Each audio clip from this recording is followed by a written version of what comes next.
Mamatay ka na lang kaya, ma? Para naman hindi na masira ang lalo pang gumagandang gabi ko. Masyado ka ng pabigat. Pati amoy mo. Kumakapit na sa gown ko. Ang boses na yon ay malamig pa sa hanging nanggagaling sa aircon ng mansyon. Isang boses na madalas marinig sa telebisyon na nagbibigay ng mga payo tungkol sa pag-ibig at kawanggawa. Ngunit sa loob ng madilim na silid na ito, ang boses ni Paula Valderrama ay parang isang matalim na kutsilyong unti-unting humihiwa sa katahimikan. Sa labas ng pintuan, nakatayo si Willa. Hawak niya ang isang tray na may mangkok ng mainit na lugaw na may tinadtad na luya. Ang paboritong kainin ni Doña Yvonne kapag sumasakit ang kanyang tiyan. Maingat niya itong inihanda. Bawat hiwa ng luya ay puno ng pasasalamat dahil ang matandang babaeng nasa loob ng silid na yon ang naging sandigan niya noong mga panahong wala siyang malapitan. Ngunit nang marinig ang mga salitang yon, tila tumigil ang pag-ikot ng mundo para kay Willa. Ang usok na nanggagaling sa lugaw ay humampas sa kanyang mukha. Parang isang paalala na ang init ng kanyang pagmamalasakit ay walang laban sa lamig ng puso ng babaeng nasa loob. Nanginginig ang mga kamay ni Willa. Muntik nang mahulog ang kutsara sa sahig, ngunit mas pinili niyang higpitan ng hawak sa tray hanggang sa bumaon ang gilid nito sa kanyang palad. Sumilip siya sa bahagyang nakabukas na pinto. Ang liwanag mula sa pasilyo ay tumama sa likod ni Paula, na noon ay nakasuot ng isang lila at makinang na gown na nagkakahalaga ng libu-libong piso. Ang bawat sequin sa kanyang damit ay kumukititap, tila nanunukso sa kahirapan ni Willa. Ngunit ang mas masakit na tanawin ay ang nasa kama. Si Doña Yvonne, ang dating reyna ng mga Valderrama, ay nakahiga doon.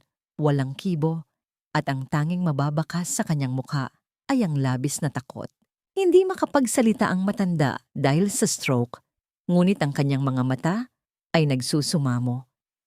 Nakita ni Willa ang kamay ni Paula, ang kamay na kani-kanina lang ay kumakahaway sa mga reporters sa labas, na marahas na bumaon sa binti ng matanda. Doon mismo sa bahagi kung saan may malalim na sugat o bedsore si Doña Yvonne dahil sa matagal na pagkakahiga. Walang boses na lumabas sa bibig ng Donya, kundi isang mahinang ungol ng hapdi na sapat na para durugin ang puso ng sino mang nakikinig. Ngunit si Paula, ngumiti pa ito, isang ngiting mapait at puno ng pangungutya habang mas lalong diniinan ang kanyang daliri sa sugat ng biyenan. Huwag kang gagawa ng ingay sa labas, ha? Anniversary namin ni Ricardo. Ayaw kong mapahiya sa mga bisita dahil lang sa pag-atungal mo. Manahimik ka kung gusto mo pang makita ang apo mo bukas. Bulong ni Paula bago ito tumayo ng tuwid, tila walang nangyari. Inayos niya ang kanyang buhok sa harap ng salamin, naglagay ng kaunting lipstick, at muling nagmukhang anghel na bumaba sa lupa. Napaatras si Willa sa dilim ng pasilyo nang marinig ang yabag ni Paula papalabas. Mabilis siyang nagtago sa likod ng isang malaking florera. Pinipigilan ang sariling paghinga. Narinig niya ang lagutok ng high heels ni Paula sa marmol na sahig, papunta sa malaking hagdan kung saan naghihintay ang kanyang asawang si Ricardo at ang lahat ng matataas na tao sa lipunan. Nang masigurong wala na ang amo, dahan-dahang pumasok si Willa sa silid. Ang amoy ng mamahaling pabango ni Paula ay humalo sa amoy ng gamot at kalungkutan sa loob ng kwarto. Nilapitan niya ang Donya. Ang mga mata ng matanda ay puno ng luha. Tila isang batang naiwan sa gitna ng bagyo. Inilapag ni Willa ang tray at agad na kinuha ang kamay ng matanda. Donya, nandito na po ako. Patawad po. Patawad po at wala akong nagawa. Hikbi ni Willa sa pabulong na paraan. Gusto niyang sumigaw. Gusto niyang tumakbo sa gitna ng party at isigaw sa lahat na ang babaeng hinahangaan nila ay isang halimaw. Ngunit naalala niya ang mukha ng kanyang anak na si Jojo. Naalala niya ang bill sa ospital na binayaran ni Paula noong nakaraang buwan. Naalala niya ang banta. Isang salita lang at bukas ay nasa kalsada na sila. Hinawakan ni Doña Yvonne ang laylayan ng damit ni Willa. Ang kanyang nanginginig na daliri ay tila may gustong isulat sa palad ng katulong. Isang hiling na hindi mabigkas ng dila. Tiningnan ni Willa ang bintana ng silid. Mula doon, tanaw ang garden kung saan masayang nagtatawanan ng mga tao. Narinig niya ang boses ni Ricardo sa speaker. "To my wonderful wife, Paula, thank you for taking such good care of my mother. You are a saint." Ang palakpakan ay parang mga sampal sa mukha ni Willa. Ang bawat tawa ng mga bisita ay tila mga karayom na tumutusok sa kanyang dibdib. Paano nagagawang itago ng ganitong karangyaan ang ganitong klaseng kadiliman? Tumingin si Willa sa lugaw na unti-unti nang lumalamig. Katulad ng lugaw na ito, tila naninigas din ang kanyang kalooban. Hanggang kailan siya magiging saksi sa bawat luhang dumadaloy sa mukha ng Donya? Hanggang kailan sapat ang utang na loob para takpan ang isang krimeng nagaganap sa ilalim ng sarili niyang mga mata? Isang tanong ang nagpaulit-ulit sa kanyang isipan habang pinupunasan niya ang dugo sa binti ng matanda. Kung ang katotohanan ay papatay sa kinabukasan ng anak ko, mas pipiliin ko bang mabuhay sa loob ng isang maganda, ngunit madugong kasinungalingan? Nabalik lamang sa realidad si Willa nang marinig ang isang kaluskos mula sa likuran. Isang anino ang nakatayo sa may pintuan, hindi niya maaninag ang mukha dahil sa dilim, ngunit ang tindig nito ay pamilyar. Ang tibok ng puso ni Willa ay tila isang tambol na nagbababala ng panganib. "Willa, anong ginagawa mo pa rito? Bakit hindi ka pa bumabalik sa kusina?" Ang boses na iyon ay hindi kay Paula. Ito ay kay Ricardo. At sa unang pagkakataon, hindi alam ni Willa kung ang pagdating ng amo ay isang kaligtasan o ang simula ng isang mas malaking trahedya.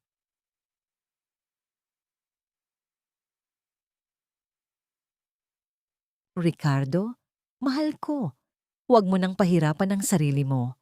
Minsan, ang pagmamahal ay ang pagtanggap na hindi na siya ang nanay na nakilala mo. Mapanganib na siya, kahit sa sarili niya. Nakita mo naman kanina, di ba? Halos saktan niya ako dahil lang sa ayaw niyang uminom ng gamot." Ang boses ni Paula ay puno ng malambot na pait, parang isang pelos na dahan-dahang sumasakal sa katotohanan. Habang kinukuskus ni Willa ang natapon na pulang alak sa mamahaling alpombra sa labas ng library, tila nakikita niya ang mukha ni Ricardo na unti-unting naniniwala sa bawat salitang lumalabas sa bibig ng kanyang asawa. Ang bawat kuskus ng basahan sa sahig ay tila isang pagtatangka ni Willa na linisin ang sarili niyang konsensya.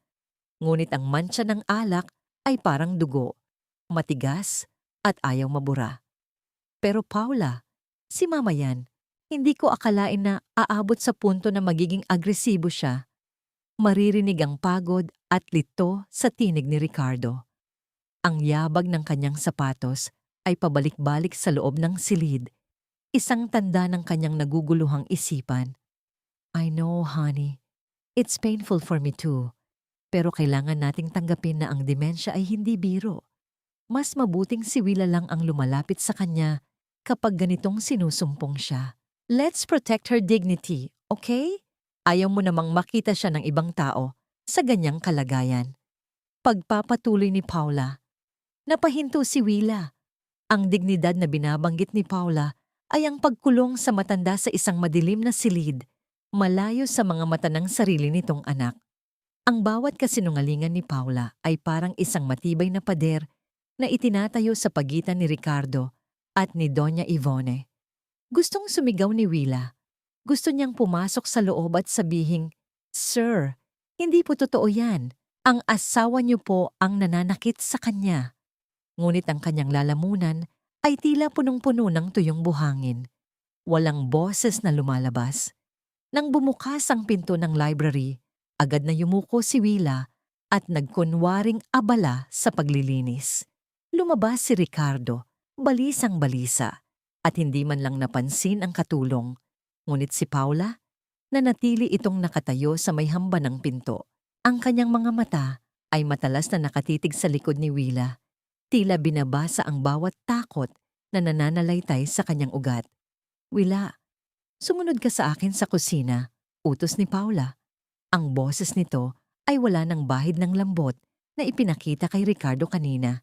Sa kusina, kumuha si Paula ng isang makapal na sobre mula sa kanyang bag. Inilapag niya ito sa ibabaw ng granite na counter. Ang tunog nito ay tila isang hatol para kay Willa. Heto ang para sa susunod na buwan na gamot ni Jojo. Dinagdagan ko na rin para sa tuition niya. Alam ko namang nahihirapan ka na simula nung namatay ang asawa mo. Sabi ni Paula habang marahang hinahaplos ang braso ni Willa. Ang haplos na yon ay hindi nagbibigay ng init, kundi isang kilabot na gumagapang sa balat ni Willa. Salamat po, Maam Paula. Pabulong na sagot ni Willa. Ang kanyang mga kamay ay nanginginig habang inaabot ang sobre. Pakiramdam niya ay tinitimbang niya ang buhay ng kanyang anak sa isang kamay at ang buhay ni Doña Yvonne sa kabila. Ang galing mo talagang mag-alaga, Willa. Kaya naman hindi ako nagdadalawang isip na tulungan ka. Pero tandaan mo, ang pamilyang ito ay nabubuhay sa tiwala. Isang maliit na pagkakamali, isang maling kwento sa ibang tao. At baka mawala lahat ng pinaghirapan natin. Isipin mo si Jojo. Ayaw mo namang matigil siya sa pag-aaral, di ba? Ang bawat salita ni Paula ay may kasamang banta na nakabalot sa pekeng malasakit. Itong utang na loob na ito, ang tanikalang pumipigil kay Willa na huminga ng maluwag. Nang makaalis si Paula, pumasok si Willa sa kanyang maliit na kwarto sa likod ng mansyon. Kinuha niya ang isang t-shirt ng kanyang anak na naiwan doon noong huling pagbisita nito. Inamoy niya ang damit, ang amoy ng baby powder at ng kawalang malay. Ito ang tanging bagay na nagpapanatili sa kanya sa mundong ito. Ang bawat hibla ng tela ay nagpapaalala sa kanya kung bakit siya nananatili sa impyernong ito. Kung magsasabi siya ng totoo, saan sila pupunta? Paano ang mga gamot ng kanyang anak? Ngunit sa tuwing ipinipikit niya ang kanyang mga mata, nakikita niya ang mga mata ni Doña Yvonne. Ang mga mata na kasing linaw ng salamin, nagsusumamo ng katarungan. Ang bigat ng sobre sa kanyang bulsa ay tila nagiging isang malaking bato na dahan-dahang naglulubog sa kanya sa kumunoy ng pagsisisi. Kinagabihan, habang inaayos ni Willa ang mga gamit sa kwarto ni Paula para sa paglilinis, hindi niya sinasadyang masagi ang bag na ginamit ng amo kanina. Bumukas ito at may isang bagay na gumulong palabas sa ilalim ng kama. Yumuko si Willa para kunin ito, isang maliit na plastik na lalagyan. Sa loob nito ay may isang hiringgilya na may lamang likidong malinaw. Kasama nito ang isang bote ng gamot na may label na hindi pamilyar sa kanya. Naalala ni Willa ang lahat ng gamot na itinakda ng doktor para sa Donya. Walang anumang injectable doon. Walang hiringgilya ang dapat na nasa kamay ni Paula. Ang lamig ng sahig ay tila pumasok sa kanyang mga talampakan hanggang sa kanyang puso. Ano ang ginagawa ni Paula sa gamot na ito? Bakit niya ito itinatago? Biglang bumukas ang pinto ng kwarto. Ang liwanag mula sa hallway ay nagmula sa likod ng isang aninong nakatayo doon. Hindi na kailangan ni Willa na tumingin para malaman kung sino ito. Ang matamis at nakakalunod na amoy ng pabango ni Paula ay bumalot na sa buong silid. Wala. Ang sabi ko sa'yo, huwag kang masyadong mausisa sa mga gamit ko, di ba? Nabitawan ni Willa ang hiringgilya. Ang tunog nito sa sahig ay tila isang malakas na putok ng baril sa gitna ng katahimikan ng gabi. Ang titig ni Paula ay tila isang bitag na wala ng labasan. Anong akala mo, Willa? Na makakahanap ka ng butas sa akin sa pamamagitan ng pakikialam sa mga gamit ko? Ang boses ni Paula ay hindi sumigaw, ngunit ang bawat pantig ay tila yelo na dumidikit sa balat ni Willa. Dahan-dahang lumapit si Paula. Ang bawat hakbang ng kanyang suot na tsinelas sa carpet ay walang tunog, parang isang maninila na unti-unting sinusukol ang kanyang huli. Pinulot ni Paula ang hiringgilya mula sa sahig. Pinagmasdan niya ito sa ilalim ng liwanag ng lampara. Ang likidong nasa loob ay tila kumikislap, na parang kamandag ng ahas. Bitamina ko ito, Willa. Masyado akong stressed sa pag-aalaga sa biyenan ko at sa pagpapatakbo ng bahay na ito habang ikaw ay laging nakatitig sa kawalan. Do you think it's easy? Ang magpanggap na maayos ang lahat habang ang nanay ni Ricardo ay unti-unting nawawala ang isip? Mariing napalunok si Willa. Gusto niyang itanong kung bakit kailangang itago ang bitamina sa ilalim ng kama, ngunit ang dila niya ay tila nakagapos.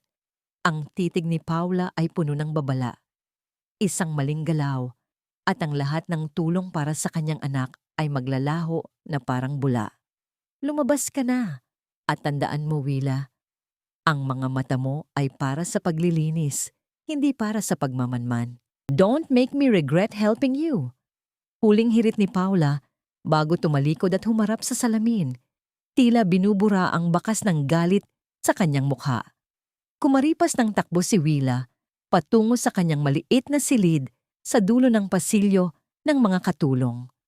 Pagpasok niya, agad niyang nilak ang pinto at napasandal dito. Habol ang kanyang hininga. Ang kanyang dibdib ay tila sasabog sa bilis ng tibok ng puso. Sa dilim ng kanyang kwarto, ang tanging nagbibigay ng liwanag ay ang maliit na altar na may kupas na larawan ng kanyang asawa at ang mangiting larawan ni Jojo. Habang pilit na pinapakalma ang sarili, naramdaman ni Willa ang pag-vibrate ng kanyang cellphone sa ilalim ng unan. Isang hindi pamilyar na numero ang tumatawag. Sa takot na baka si Paula ito o kung sinong tauhan nito, nag-atubili siyang sagutin. Ngunit sa ikatlong pagtunog, parang may kung anong nagtulak sa kanya na pindutin ang accept. Willa, si Rosa ito. Aling Rosa. Ang boses sa kabilang linya ay paos. Tila galing sa isang taong matagal nang hindi nakikipag-usap. Si Aling Rosa, ang dating mayordoma ng mansyon na bigla na lamang nawala, 5 taon na ang nakalilipas. Ang sabi ni Paula noon, nagnakaw daw ito at tumakas. Ngunit ang alaala ni Willa kay Rosa ay isang babaeng tapat at mapagmahal. Aling Rosa, nasaan po kayo? Bakit po kayo tumatawag? Pabulong na tanong ni Willa. Tila natatakot na baka may nakikinig sa kabila ng dingding. Makinig ka sa akin, Willa. Wala akong oras. Nakita kita sa balita kahapon. Sa likod ni Paula sa anniversary nila, kinilabutan ako. Huwag kang magtiwala sa mga ngiti niya. Ganyan din ang ginawa niya sa akin. Binigyan niya ako ng pera. Tinulungan niya ang kapatid ko, hanggang sa naging hawak na niya ang leeg ko. Naramdaman ni Willa ang panlalamig ng kanyang mga daliri. Ano pong ibig ninyong sabihin? Ang gamot, Willa. Ang gamot na ibinibigay niya kay Doña Yvonne. Hindi yan para gumaling ang matanda. Hinahanap niya ang lunas. Isang tao o isang bagay na makakapagpabukas ng vault ni Doña Yvonne. Huwag kang magpapalin ng Willa. Kapag wala ka ng silbi sa kanya, itatapon ka rin niya na parang basahan. Biglang naputol ang linya. Ang tanging narinig ni Willa ay ang mahabang tunog ng pagkakadisconnect ng tawag. Nanatili siyang nakatitig sa screen ng kanyang cellphone. Ang mga salita ni Aling Rosa ay paulit-ulit na umaalingaw-ngaw sa kanyang isipan. Ang lunas? Ano ang tinutukoy ni Rosa? At ano ang kinalaman nito sa hiringgilyang nakita niya sa kwarto ni Paula? Sa gitna ng katahimikan ng gabi, narinig ni Willa ang isang mahinang kaluskos mula sa labas ng kanyang pinto. Hindi ito tunog ng daga. Ito ay tunog ng marahang pag-ikot ng doorknob. Dahan-dahan, ang hawakan ng pinto ay gumalaw pababa. Ang tibok ng puso ni Willa ay tila tumigil. Ang anino ng kung sinong nakatayo sa labas ay humaba sa ilalim ng siwang ng pinto. Tila isang madilim na kamay na pilit siyang inaabot sa loob ng kanyang pinagtataguan. Sino ang nasa labas? Si Paula ba na nalaman ang tungkol sa tawag? O si Ricardo na may dalang mga katanungan? O baka naman isang mas malalim pang panganib na nagtatago sa anino ng mansyon ng mga Valderrama?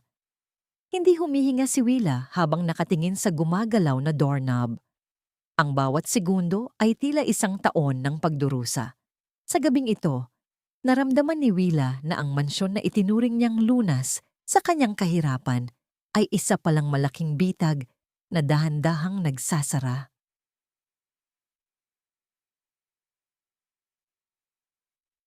Sayang lang ang bawat subo na ibibigay mo sa kanya, Willa. Hindi na niya nalalasahan ang niluto mo. Ang kailangan niya ay katahimikan, hindi pagkain na itatapon din naman ng katawan niya. Ang boses ni Paula ay parang isang malamig na simoy ng hangin na nagdadala ng amoy ng kamatayan. Habang hawak ni Willa ang mangkok ng malapot na sopas na puno ng sustansya, tila nararamdaman niya ang init nito na unti-unting lumalaban sa panlalamig ng kanyang puso. Inihanda niya ang pagkain na ito ng may pag-asa. Pag-asang kahit man lang sa isang mainit na sabaw ay maramdaman ni Doña Yvonne na may nagmamahal pa sa kanya sa loob ng mansyong ito.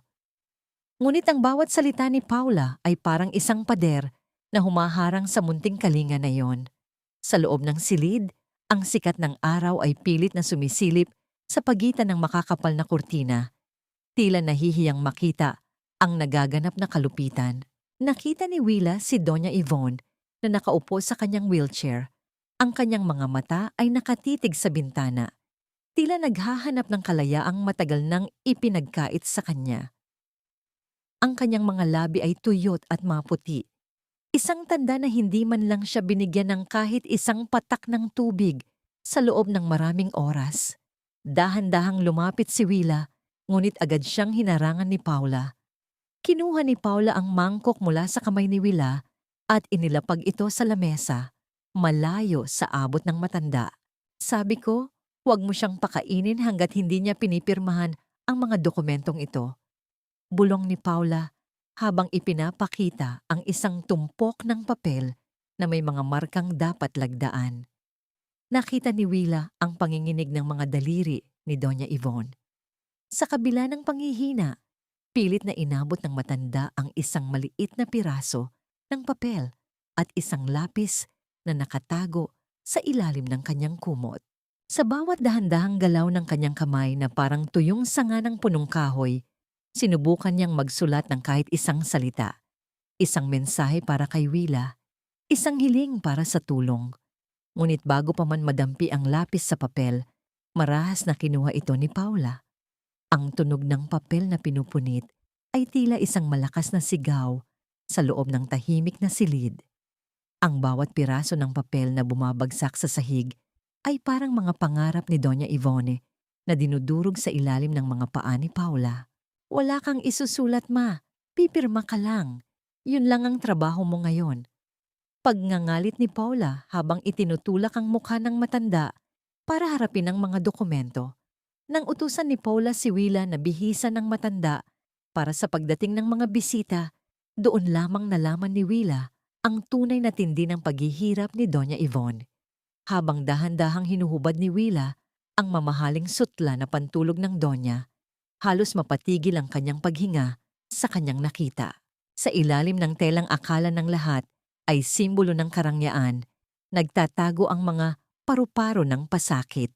Mga pasa na kulay lila, dilaw at itim ang nakakalat sa mapuputing braso at binti ng matanda.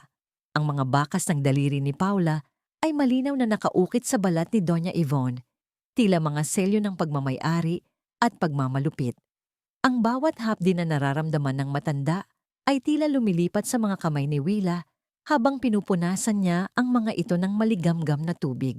Sa gitna ng kanyang paglilinis, naramdaman ni Willa ang isang mahigpit na pagkawak sa kanyang pulso. Tumingin siya kay Doña Yvonne. Ang mga mata ng matanda ay hindi na lumuluha. Tila wala na itong mailuha. Ngunit ang higpit ng kanyang kapit ay nagsasabi ng lahat ng bagay na hindi niya mabigkas. Ito ay isang pangako, isang pagsusumamo, at isang huling hiling na huwag siyang iwan sa gitna ng kadilimang ito. Donya, naririnig ko po kayo. Pangako po, hindi ko kayo pababayaan. Pabulong na sagot ni Willa, habang ang kanyang sariling mga luha ay pumatak sa kulubot na kamay ng kanyang amo. Ngunit ang munting sandali ng ugnayan na iyon ay naputol nang marinig ni Willa ang boses ni Paula mula sa kabilang kwarto. Mukhang may kausap ito sa telepono at ang kanyang boses ay puno ng determinasyon na nagpadala ng matinding takot sa buong katawan ni Willa. Siguraduhin niyo na handa na ang kwarto sa Batangas. Ayaw ko nang makakita ng kahit anong mantsa doon. Ililipat natin siya sa susunod na linggo. Doon, kahit gaano pa siya mag-atungal o humingi ng tulong, tanging ang mga pader lang ang makakarinig sa kanya. Tapusin na natin ang paghihirap na ito para sa ating lahat. Napabitaw si Willa sa hawak niyang tuwalya. Ang ideya ng pagdadala kay Doña Yvonne sa isang liblib na lugar, malayo sa kahit anong tulong, ay tila isang hatol ng kamatayan na binigkas sa gitna ng liwanag. Alam ni Willa na kapag nailipat na ang Donya, wala na siyang magagawa pa. Ang oras ay unti-unti nang nauubos, parang buhangin sa isang basag na orasan. Paano niya ililigtas ang isang taong hindi man lang makahingi ng tulong sa sarili nitong anak? At paano niya haharapin ang panganib na naghihintay kapag nalaman ni Paula na alam na niya ang lahat? Anong klaseng ina ako kung ang bawat butil ng kanin na isinusubo ng anak ko ay nanggagaling sa dugong dumadaloy mula sa mga sugat ni Doña Yvonne? Ang tanong na yon ay parang isang lason na dahan-dahang kumakalat sa isipan ni Willa habang nakatitig siya sa kupas na larawan ni Jojo sa kanyang tabi. Ang bawat ngiti ng kanyang anak sa litrato ay tila isang paratang, isang paalala na ang kanyang pananahimik ay may katumbas na buhay. Ngunit ang buhay na yon ay itinataguyod ng isang malaking kasalanan. Ang utang na loob na dati ay itinuturing niyang angkla ng kaligtasan ay isa na palang mabigat na tanikala na dahan-dahang humihila sa kanya sa kailaliman ng impyerno. Sa ilalim ng kanyang kama, may isang maliit na kahon ng sapatos. Doon nakatago ang isang lumang smartphone, isang regalong luma na ngunit gumagana pa na balak niya sanang ibigay kay Jojo sa darating nitong kaarawan. Sa panginginig ng kanyang mga daliri, kinuha niya ito. Ang malamig na screen ng cellphone ay tila sumasalamin sa kanyang sariling mukha. Maputla, pagod, at puno ng takot. Ngunit sa likod ng takot na yon ay may isang bagong silang na determinasyon. Hindi na sapat ang umiyak sa dilim. Kailangan na niyang simulan ang pagtitipon ng mga bala laban sa halimaw na si Paula. Dahan-dahan siyang lumabas ng kanyang kwarto, bit-bit ang cellphone na naka-silent mode.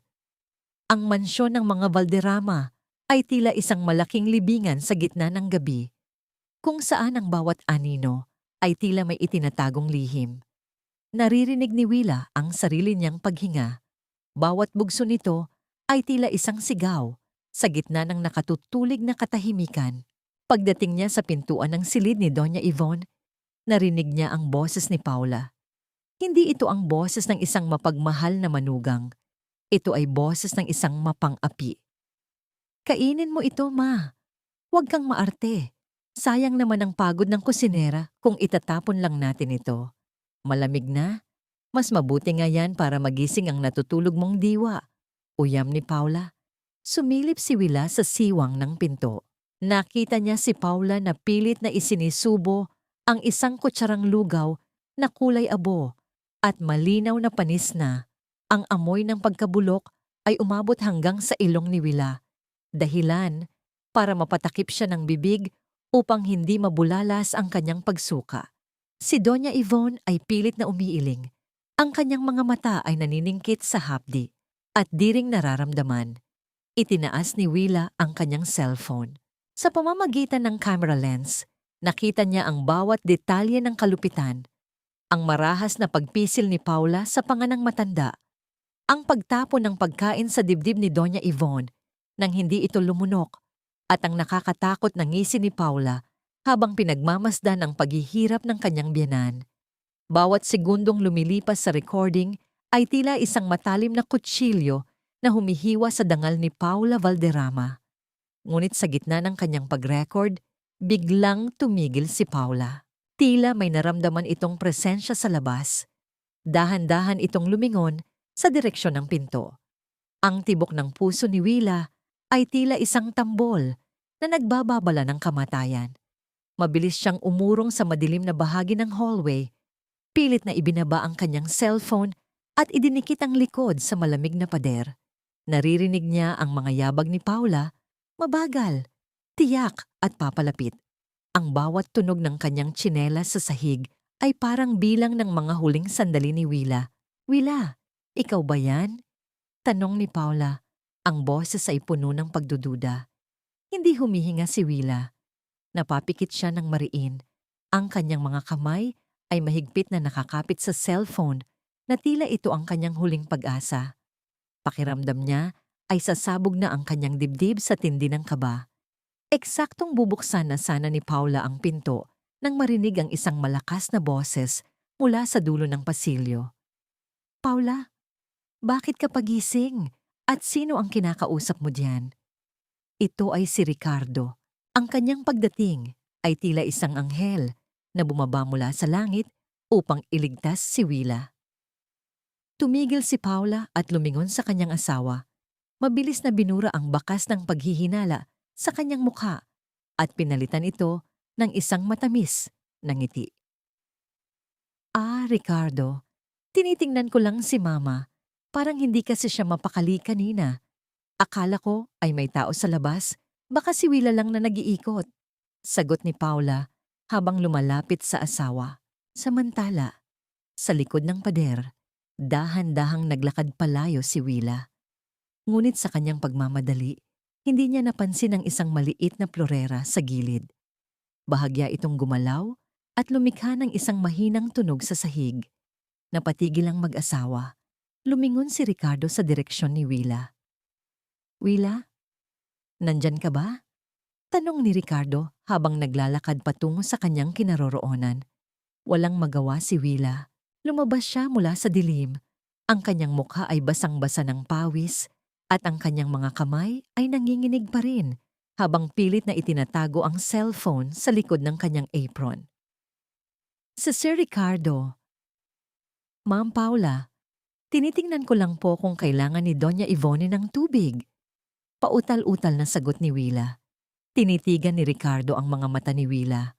Pagkatapos ay bumaba ang kanyang tingin sa kamay ni Willa na nakatago sa likod.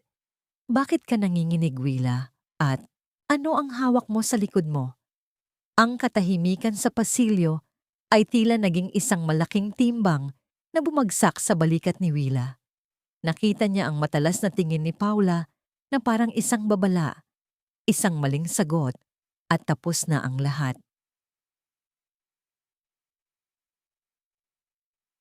Hindi lahat ng sugat ay nakikita, Attorney Aris. May mga sugat na nasa loob ng isang magandang mansyon, nagdurugo sa bawat gabi ng pananahimik. Ang boses ni Willa ay nanginginig, parang isang tuyong dahon na pilit na kumakapit sa sanga sa gitna ng malakas na hangin. Nakaupo siya sa isang maliit at siksik na karinderya sa gilid ng palengke, malayo sa mapanuring mga mata ng mga Valderrama. Sa harap niya ay isang lalaking may seryosong mukha. Suot ang isang simpleng polo shirt na bahagyang kupas na ang kulay, ngunit ang talas ng kanyang mga mata ay nagpapakita ng isang talinong hindi matatawaran. Siya si Attorney Iris, ang lalaking balita sa kanilang bayan na may pusong para sa mga naaapi. Willa, kilala ko ang pamilya Valderrama. Si Doña Ivone ang nagpaaral sa akin noong wala kaming pangkain. Siya ang dahilan kung bakit ako naging abogado. Simula ni Aris, ang kanyang boses ay puno ng paggalang sa alaala ng matanda. Si Paula, nakikita ko siya sa mga balita. Siya ang mukha ng kabutihan sa probinsyang ito. Mahirap paniwalaan ang sinasabi mo nang walang matibay na hawak. Hindi sumagot si Willa. Sa halip, dahan-dahan niyang inilabas ang lumang cellphone mula sa kanyang kupas na bag. Ang kanyang mga kamay ay pawis na pawis. Sariwa pa sa kanyang isipan ang muntik ng pagkakahuli sa kanya ni na Ricardo at Paula kagabi. Nagawa lang niyang makatakas sa pamamagitan ng pagpapakita ng litrato ng kanyang anak na si Jojo. Pinalabas na tinitingnan niya ang kalagayan nito kaya siya nanginginig sa kaba. Ngunit ang totoong laman ng cellphone na yon ay hindi isang litrato ng pagmamahal, kundi isang pelikula ng kasamaan. Pinindot ni Willa ang play button at iniabot ang cellphone kay Aris. Sa maliit na screen, lumitaw ang madilim na silid ni Doña Yvonne. Narinig ang malamig at mapang-uyam na boses ni Paula habang pilit na isinisubo ang panis na pagkain sa matanda. Nakita ni Aris kung paano pinalis ni Paula ang luha ng Donya nang may kasamang pananakit. Ang bawat marahas na galaw ni Paula ay tila isang sampal sa katarungang pinaniniwalaan ni Aris. Nakita ni Willa ang unti-unting pagbabago sa mukha ng abogado. Ang kanyang mga panga ay nagngit-ngit at ang kanyang mga mata na kanina ay puno ng pagdududa ay napalitan ng isang naglalagablab na galit. Ipinatong ni Aris ang cellphone sa lamesa. Ang kanyang mga daliri ay mahigpit na nakakuyom. Hindi ko akalain na ang anghel na tinitingala ng lahat ay may sungay ng isang demonyo. Bulong ni Aris. Ang boses ay mababa, ngunit puno ng kapangyarihan. Willa, alam mo ba ang panganib na pinapasok mo? Kapag nalaman ni Paula na hawak natin ito, hindi lang ang trabaho mo ang mawawala. Maaaring itaya mo ang buhay mo at ng anak mo. Handa na po ako, Attorney Aris, tugon ni Willa. Diretso ang tingin sa mga mata ng abogado. Mas natatakot po ako na balang araw, tatanungin ako ng anak ko kung bakit hinayaan kong mamatay ang taong tumulong sa amin habang ako ay nakatitig lang. Ang utang na loob ko kay Doña Yvonne ay hindi mababayaran ng pera ni Paula. Naramdaman ni Willa ang isang mainit na bugso ng pag-asa nang tumango si Aris. Sa unang pagkakataon sa loob ng maraming buwan, naramdaman niyang hindi na siya nag-iisa sa laban na ito. Ikinuwento ni Aris kung paano siya tinulungan ni Doña Yvonne noong siya ay isang hamak na anak pawis lamang. Kung paanong ang kabutihan ng Donya ang naging mitsa ng kanyang pangarap.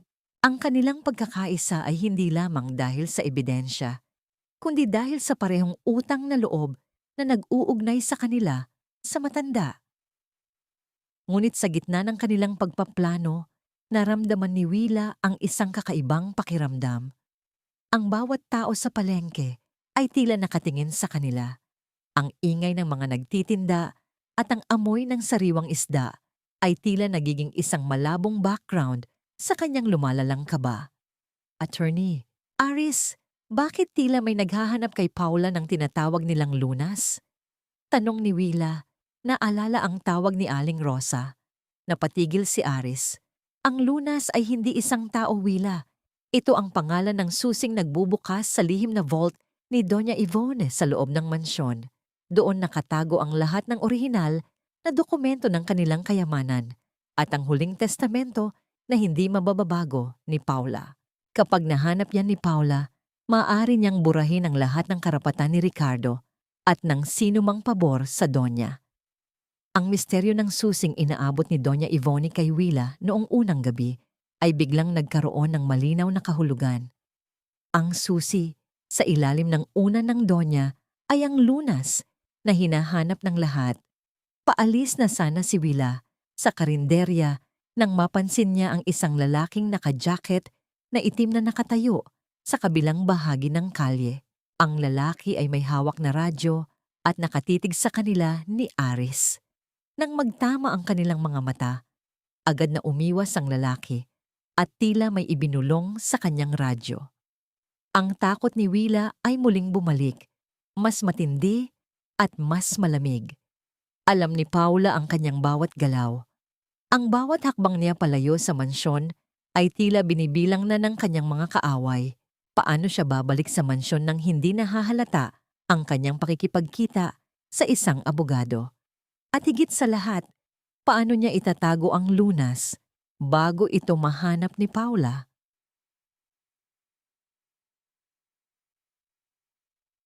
Ibigay mo na sa kanya yan, Ricardo. Huwag mo nang hintaying masaktan ka na naman niya, gaya ng ginawa niya sa akin kagabi. Kita mo naman, pati ang sarili niyang manugang, hindi na niya kinikilala. Ang boses ni Paula ay puno ng pekeng pag-aalala habang iniabot niya ang isang baso ng tubig kay Ricardo. Sa kabilang dulo ng kusina, nakatayo si Willa. Mahigpit ang hawak sa isang pitsel ng sariwang katas ng prutas Nakapipiga lang niya para kay Doña Yvonne. Ang bawat patak ng juice na nahuhulog sa baso ay tila mga luhang hindi na mailabas ng matanda. Habang pinapanood ni Willa ang eksena, tila nanunuyo ang kanyang sariling lalamunan. Alam niya ang totoo. Hindi agresibo ang Donya, kundi desperado. Pero Paula, parang wala na siya sa sarili. Kanina, nakita ko siyang pilit na kumakawala sa wheelchair niya. Ang tingin niya sa akin, parang punong-puno ng takot. Sagot ni Ricardo, ang kanyang boses ay nanginginig sa bigat ng pasanin. Nakatitig siya sa mga bitamina na nasa ibabaw ng lamesa, mga gamot na ipinagkatiwala niya kay Paula para sa ikabubuti ng kanyang ina. Iyon na nga ang sinasabi ko, honey. Mas lumalala na ang demensya niya. Ang mga gamot na ito ang tanging paraan para kumalma siya. Trust me, ayaw ko rin namang makita siyang parang statwa. Pero mas delikado kung hahayaan natin siyang magwala. Pagpapatuloy ni Paula, habang marahang hinahaplos ang likod ng kanyang asawa. Napansin ni Willa ang isang maliit na galaw ni Paula.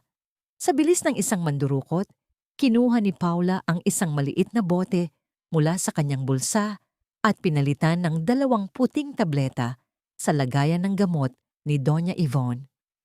Ang mga bagong tabletang inilagay niya ay may ibang hugis, mas maliit at may kulay asul na guhit.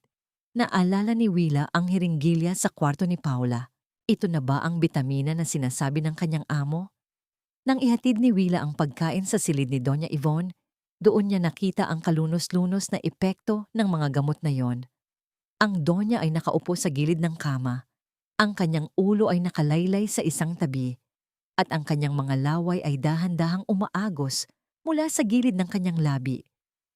Ang kanyang mga mata na dati ay puno ng talino at tapang. Ngayon ay parang 2 bintanang nakabukas sa isang bakanting bahay. Wala siyang marinig, kundi ang mabigat at hapo na paghinga ng matanda. Ang bawat bugso ng hangin mula sa ilong ng Donya ay tila isang piping pagsusumamo. Dahan-dahang lumapit si Willa, ang kanyang puso ay nadudurog sa bawat hakbang. Pinunasan niya ang labi ng matanda gamit ang isang malambot na panyo. Ang bawat haplos niya ay puno ng paghingi ng tawad sa isang kasalanang hindi naman niya ginawa. Donya, kailangan niyo pong lumaban.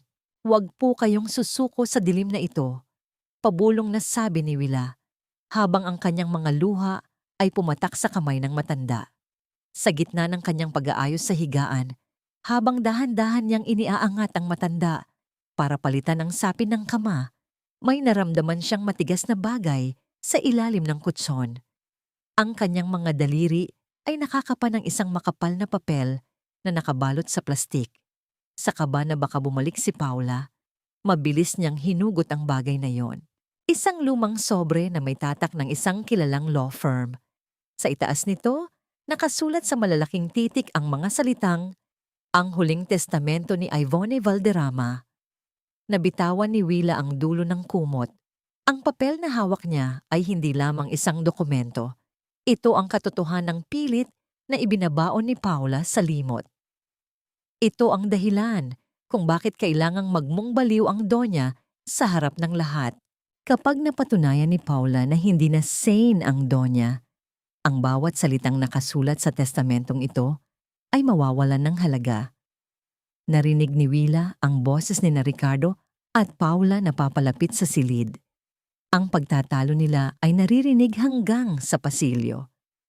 "Hindi ko na kaya, Paula. Hindi ko kayang makita si Mama na ganito. Sabi mo ang gamot na yan ang makakatulong sa kanya, pero bakit parang mas lalo siyang nawawala?" Sigaw ni Ricardo. Ang kanyang boses ay puno ng pait. "Dahil kailangan na niya ng professional care, Ricardo. Ang mansyong ito ay hindi ospital.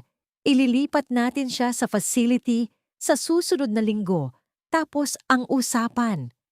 Sagot ni Paula, ang kanyang boses ay wala ng bahid ng pasensya.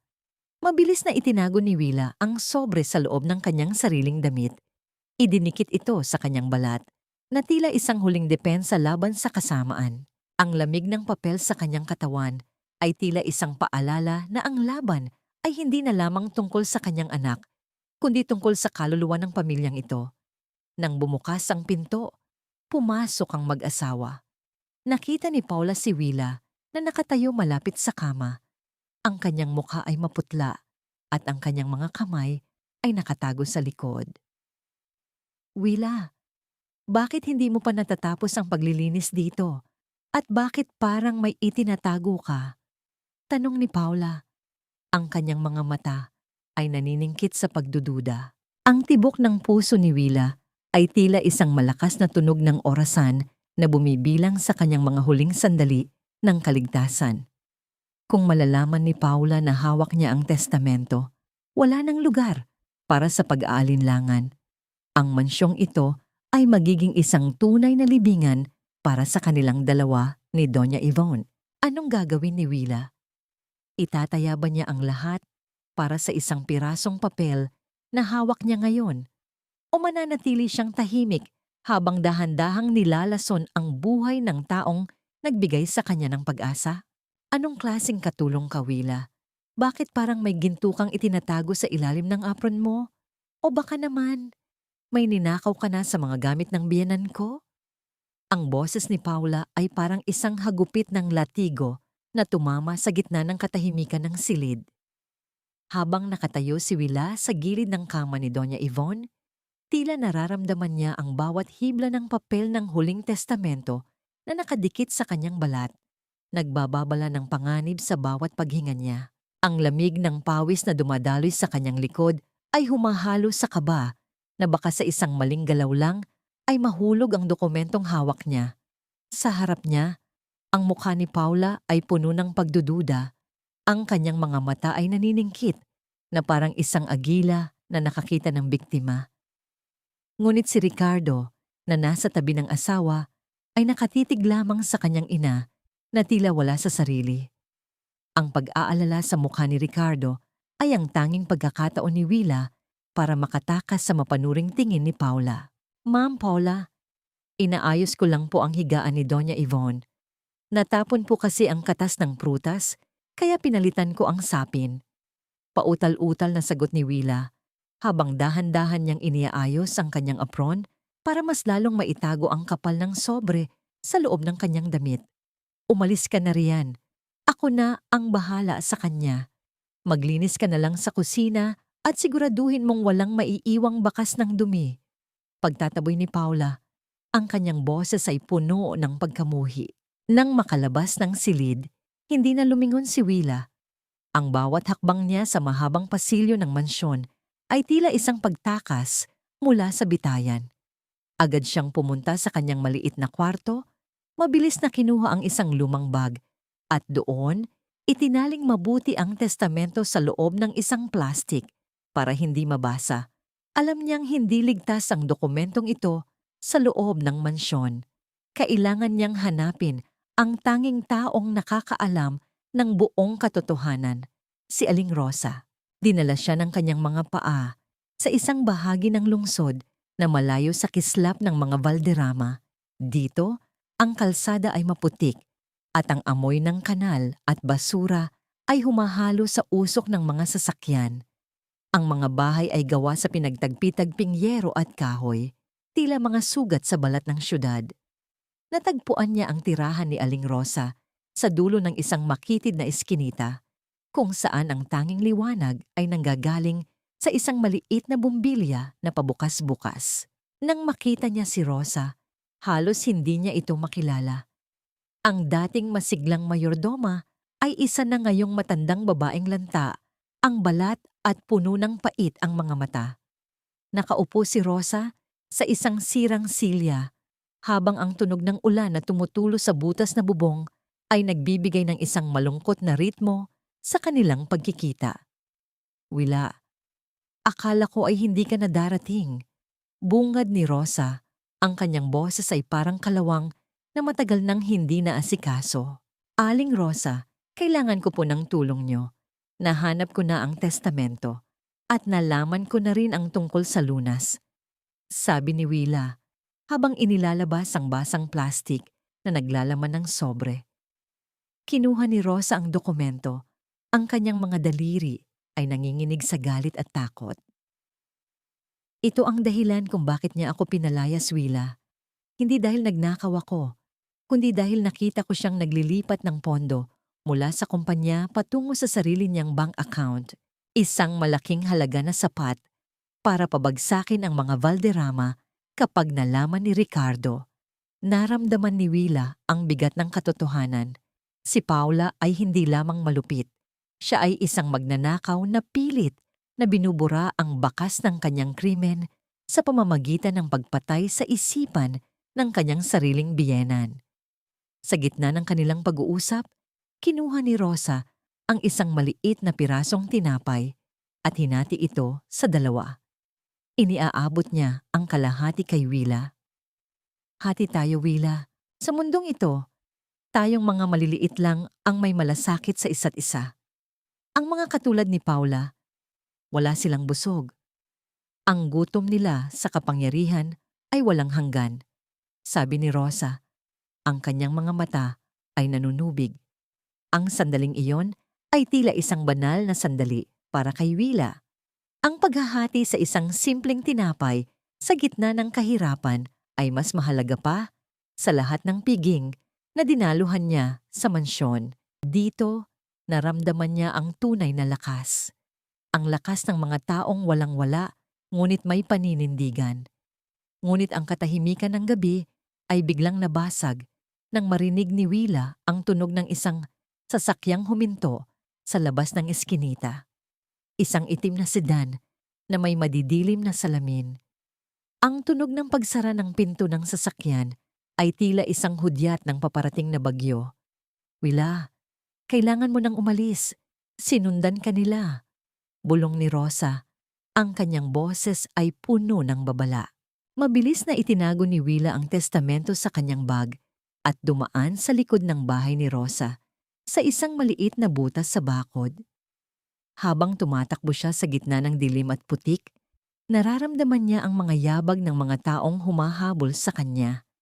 Ang bawat kanto ay tila nagiging isang bitag. Nang makarating siya sa main road, isang itim na sasakyan ang dahan-dahang gumagapang sa kanyang tabi.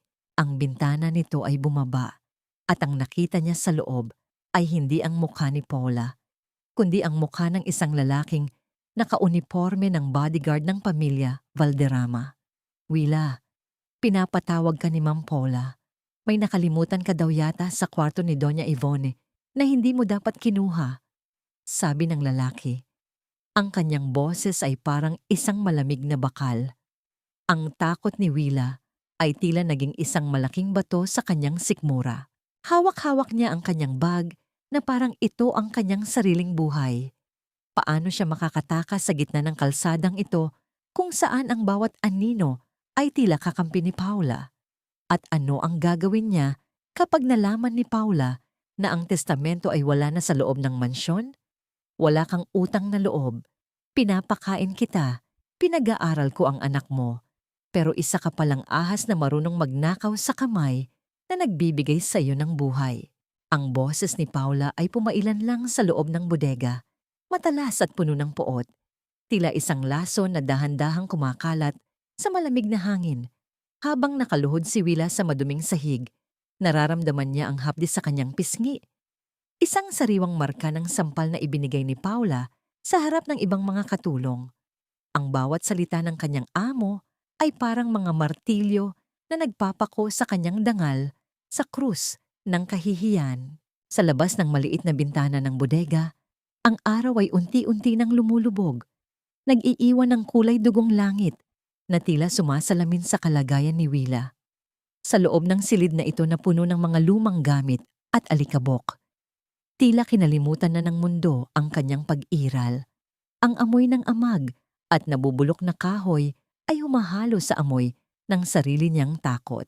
Hawak-hawak pa rin ni Willa ang kanyang dibdib, kung saan naramdaman niya ang mabilis na tibok ng kanyang puso na tila isang ibon na pilit kumakawala sa hawla. Ma'am Paula, wala po akong ninanakaw. Nagmamalasakit lang po ako kay Doña Ivone. Pabulong na sagot ni Willa. Ang kanyang boses ay paos at halos hindi marinig dahil sa pag-iyak. Nagmamalasakit?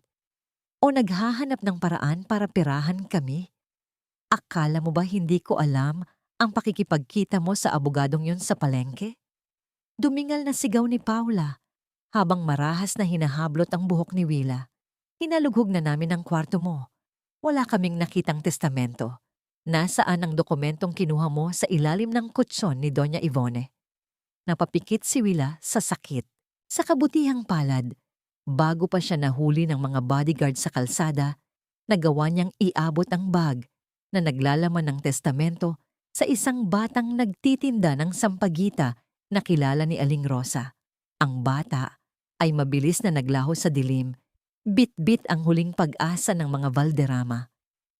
Ngunit ang presyong dapat bayaran ni Willa para sa kaligtasan ng dokumentong iyon ay ang kanyang sariling kalayaan.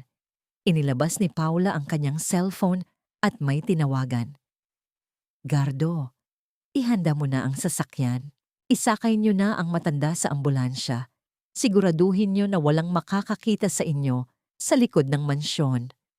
Nang marinig yun ni Willa, tila tumigil ang daloy ng kanyang dugo.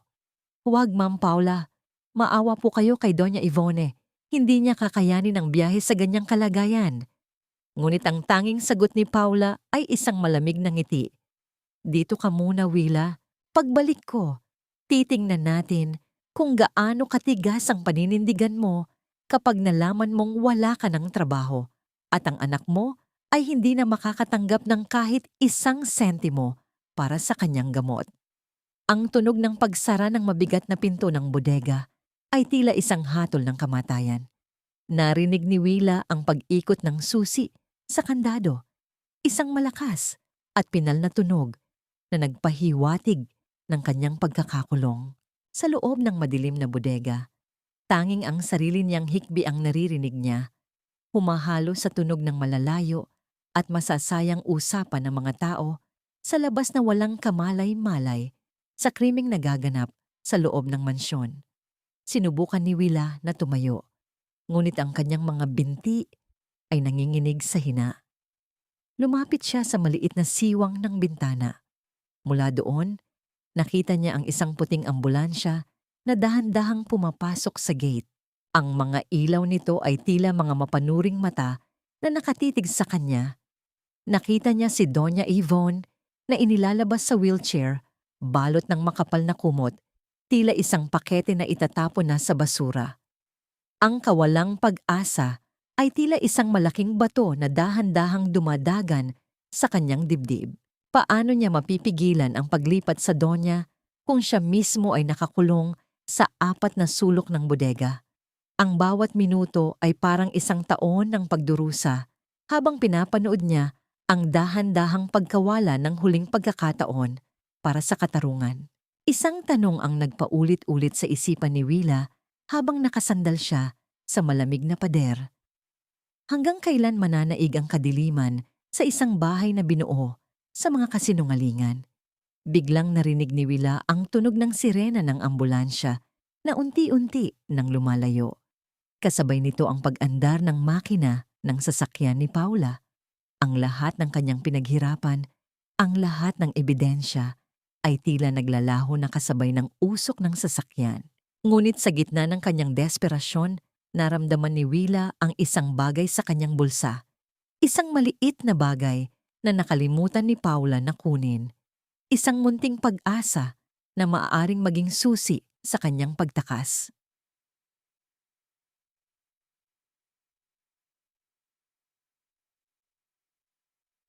Saan ka kukuha ng lakas, Willa, kung ang bawat pinto na dapat ay nagliligtas sa iyo ay isa-isang isinasara ng mga taong pinagkakautangan mo ng loob?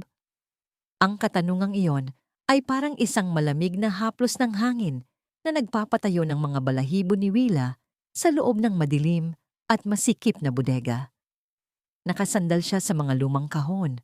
Ang amoy ng alikabok at kalawang ay tila sumasakal sa kanyang bawat paghinga. Sa labas, naririnig niya ang unti-unting paglayo ng sirena ng ambulansya.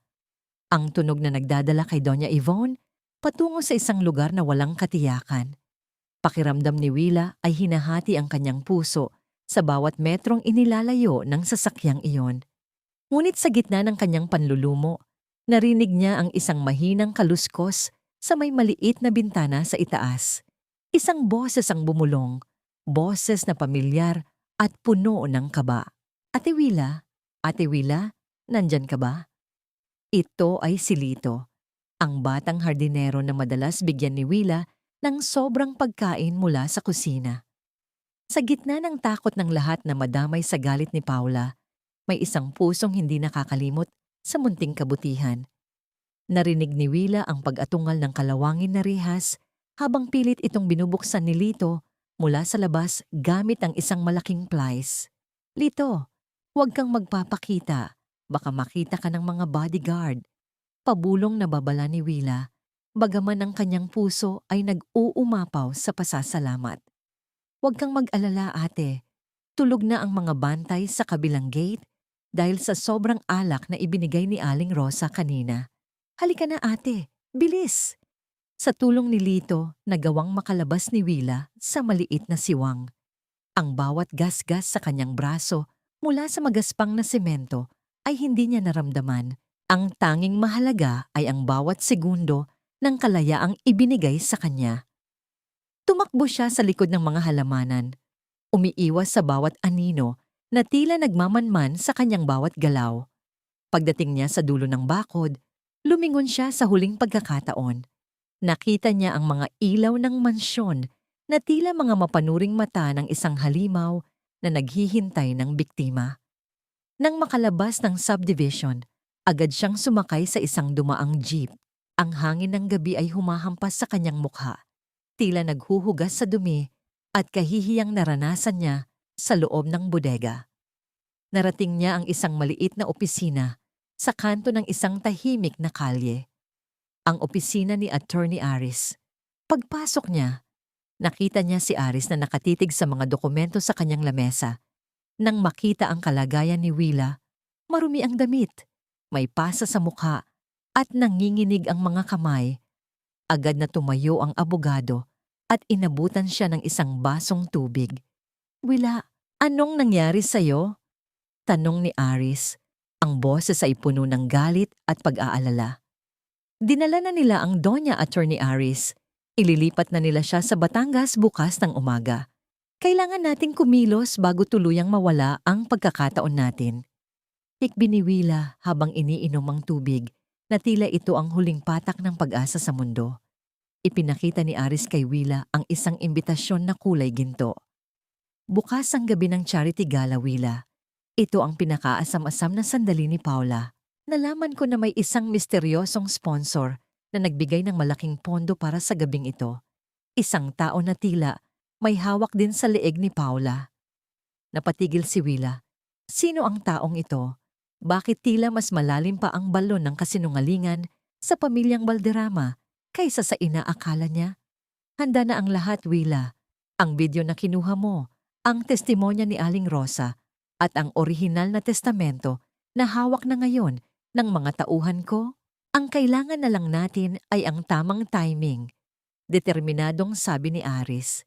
Naramdaman ni Willa ang bigat ng responsibilidad na nakaatang sa kanyang mga balikat. Siya ang magiging mitsa ng pagsabog na magpapag-uho sa kaharian ni Paula. Ang takot na nararamdaman niya kanina ay unti-unting napapalitan ng isang naglalagablab na layunin. Hindi na siya ang hamak na katulong na sunod-sunuran. Siya na ngayon ang boses ng isang matandang pinatahimik ng karahasan. Sa huling sandali ng gabi, habang nakatingin si Willa sa bintana ng opisina ni Aris, nakita niya ang papasikat na araw. Ang liwanag nito ay tila isang pangako na sa kabila ng mahabang gabi, palaging may umagang magdadala ng katotohanan. Ngunit sa likod ng kanyang isipan, isang katanungan ang pilit na bumabagabag sa kanya. Sino ang misteryosong sponsor na nagpapatakbo sa likod ng mga eksena? At sapat na ba ang lahat ng ebidensya nila para pabagsakin ang isang babaeng handang pumatay para sa kapangyarihan? Ang ganda mo talaga sa suot mong pula, Paula. Para kang isang reyna na handang maghari sa gabing ito. Ang boses ni Ricardo ay puno ng paghanga habang pinagmamasdan niya ang kanyang asawa sa harap ng malaking salamin sa hotel suite. Ngunit sa likod ng mga ngiting iyon, may isang aninong hindi nakikita ng kahit na sino. Ang pula ng bestida ni Paula ay tila kulay ng dugo. Dugong dumanak mula sa bawat pasakit na ibinigay niya kay Doña Ivone. Ang bawat kumukititap na hiya sa kanyang leeg ay parang mga matatambok na luha ng mga taong kanyang inapakan para lamang marating ang kinaroroonan niya ngayon. Sa labas ng ballroom, ang musika ng mga biolin ay tila isang malambing na harana na nagtatago sa katotohanang ang pundasyon ng charity gala na ito ay binuo sa mga kasinungalingan. Ang amoy ng mamahaling pabango at ang tunog ng tawanan ng mga elitista ay humahalo sa usok ng mapanlinlang na karangyaan. Lahat ay narito para sa Yvonne Valderrama Charity Foundation, isang institusyong ipinangalan sa babaeng kasalukuyang nakakulong sa isang madilim na ambulansya patungo sa pagkakait ng kalayaan. Habang nagaganap ang marangyang pagtitipon sa loob ng maliit at madilim na control room ng hotel, nakatayo si Willa. Suot pa rin niya ang kanyang kupas na uniforme ng katulong, ngunit sa pagkakataong ito, hindi siya narito para magsilbi ng inumin. Ang bawat monitor sa harap niya ay nagpapakita ng iba't ibang anggulo ng ballroom. Nakita niya si Paula na masayang nakikipag-usap sa mga senador at mga kilalang negosyante. Ang kanyang mga mata ay nagniningning sa tagumpay. Naramdaman ni Willa ang malamig na pawis sa kanyang noo. Sa kanyang tabi, tahimik na nagtatrabaho si Attorney Aris kasama ang isang technician. Ang tanging naririnig sa loob ng silid ay ang mahinang pag-ikot ng mga fan ng computer at ang sariling pintig ng puso ni Willa na tila isang orasan na bumibilang sa huling sandali ng katahimikan. Napatingin si Willa sa isang maliit na salamin sa sulok ng silid. Nakita niya ang kanyang sariling refleksyon, isang hamak na katulong na ang tanging yaman ay ang katotohanang hawak niya. Sa unang pagkakataon, hindi siya nakaramdam ng liit ng pagkatao sa harap ng karangyaan ni Paula. Sa halip, naramdaman niya ang isang dambuhalang lakas. Siya ang magiging boses ng isang donya na ninakawan ng karangalan. Siya ang magiging kamay ng katarungan na tatapos sa huwad na kaharian ng mga Valderrama. Willa, handa na ba ang lahat? Tanong ni Aris. Ang boses ay seryoso at walang halong pag-aalinlangan. Handa na po, Attorney Aris. Para po ito kay Doña Ivone? Sagot ni Willa. Ang kanyang boses ay hindi na nanginginig. Ang bawat takot na dinala niya mula sa bodega ay naging mitsa ng isang naglalagablab na determinasyon. Sa labas, nagsimula ng tumahimik ang ballroom. Umakyat na si Paula sa entablado. Ang bawat hakbang ng kanyang high heels sa sahig ay tila isang palakpakan para sa kanyang sariling kademonyohan. Ang liwanag ng spotlight ay tumama sa kanya. Tila binibigyan siya ng isang banal na anyo sa harap ng daan-daang tao. Good evening, everyone. Tonight, we celebrate the heart of a mother, my mother-in-law, Yvonne Valderrama. Her love for the poor inspired this foundation. It's hard to see her struggle with her illness, but seeing all of you here tonight, I know she is smiling from her room. Simula ni Paula, ang boses ay puno ng pekeng emosyon. Tila may kasama pang bahagyang panginginig ng labi para sa mas matinding epekto. Habang nagsasalita si Paula tungkol sa sakripisyo at pag-ibig, naramdaman ni Willa ang isang matinding diri na umakyat sa kanyang lalamunan. Gusto niyang sumigaw, ngunit alam niyang kailangan niyang maghintay. Ang bawat kasinungalingan ni Paula ay lalong nagpapatatag sa bitag na kanilang inihanda. Ngunit sa gitna ng talumpati ni Paula, isang bagay ang hindi inaasahan. Ang malaking screen sa likod ni Paula ay biglang kumislap. Ang magandang slideshow ng mga larawan ni Doña Ivone ay biglang napalitan ng kulay abo at itim. Ang mga tao sa ballroom ay nagsimulang magbulungan at ang mukha ni Paula ay bahagyang namutla habang sinusubukan niyang panatilihin ang kanyang ngiti. Lumingon si Paula sa technician booth. Ang kanyang mga mata ay naniningkit sa galit. Hindi niya alam na sa loob ng control room, ang kamay ni Willa ay nakapatong na sa huling baton na magpapabago sa buhay ng lahat. Ang katahimikan sa ballroom ay naging nakabibingi. Ang bawat mata ay nakatuon sa screen na tila naghihintay ng isang himala o ng isang trahedya. Anong lalabas sa screen sa susunod na segundo? Ang video ba ng pagmamalupit ni Paula? O ang misteryosong sponsor na may hawak din sa leeg ng lahat? Ang bawat tibok ng puso sa loob ng ballroom ay tila isang paalala na sa gabing ito. Walang lihim na mananatiling nakatago sa ilalim ng mga hiyas at sutla. Mamatay ka na lang kaya, ma? Para naman hindi na masira ang lalo pang gumagandang gabi ko. Masyado ka ng pabigat, pati amoy mo. Kumakapit na sa gown ko. Ang boses na iyon ay umalingaw-ngaw sa buong ballroom. Mas malakas kaysa sa kahit na anong tunog ng violin. Mas matalas kaysa sa kahit na anong kislap ng diamante. Ang bawat salita ay tila isang malakas na sampal sa mukha ng bawat taong naroroon.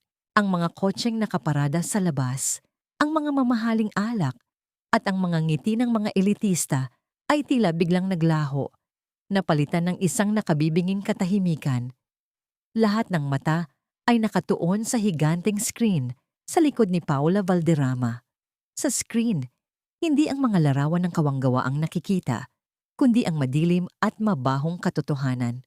Nakita ng lahat si Paula, ang anghel na suot ang kanyang pulang bestida, habang marahas na pinipitpit ang sugat sa binti ng isang matandang hindi makapagsalita. Ang bawat ungol ng hapdi ni Doña Yvonne ay tila isang karayom na tumutusok sa budhi ng mga nakakakita. Ang kaibahan ng marangyang suot ni Paula sa kanyang entablado at ang kanyang kalupitan sa loob ng silid ay sapat na upang paduguin ang puso ng sino mang may pakiramdam. Napatigil si Paula sa gitna ng kanyang talumpati. Ang kanyang kamay na may hawak na mikropono ay nanginginig, hindi dahil sa lungkot, kundi dahil sa isang matinding takot na ngayon lang niya naramdaman. Ang kanyang mukha na kani-kanina lang ay puno ng kapayapaan ay unti-unting nagmung isang maskara ng lagim. Ang bawat bulong-bulungan sa ballroom ay tila isang dambuhalang alon na dahan-dahang lumulunod sa kanya. Patayin niyo yan. Isang paninira lang yan. Fake news yan. Sigaw ni Paula. Ang kanyang boses ay pumiyok sa tindi ng desperasyon. Ngunit walang nakinig. Ang technician booth ay kontrolado na ni Attorney Aris at ang bawat segundo ng video ay lalong nagpapatatag sa katotohanan. Mula sa dilim ng gilid ng entablado, lumabas si Willa. Hindi siya tumatakbo. Hindi siya nagtatago. Naglakad siya ng may taas noo. Ang kanyang kupas na uniforme ay tila naging isang baluti ng katarungan. Sa kanyang kamay ay hawak niya ang isang maliit na bote ng gamot. Ang tunog ng pag-alog ng mga tableta sa loob nito ay tila isang babala para kay Paula.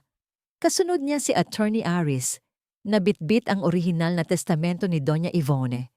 Nang makita ni Ricardo si Willa, tila nagising siya mula sa isang mahabang panaginip. Ang kanyang mga mata ay nanlilisik sa galit habang tinitingnan ang kanyang asawa. Ang bawat hakbang niya patungo kay Paula ay tila isang pagguho ng 10 taon nilang pagsasama. Ricardo, mahal ko, huwag kang maniniwala sa kanila. Ginawa nila yan para sirain tayo. Pautal-utal na pagsusumamo ni Paula habang pilit na humahawak sa braso ng asawa.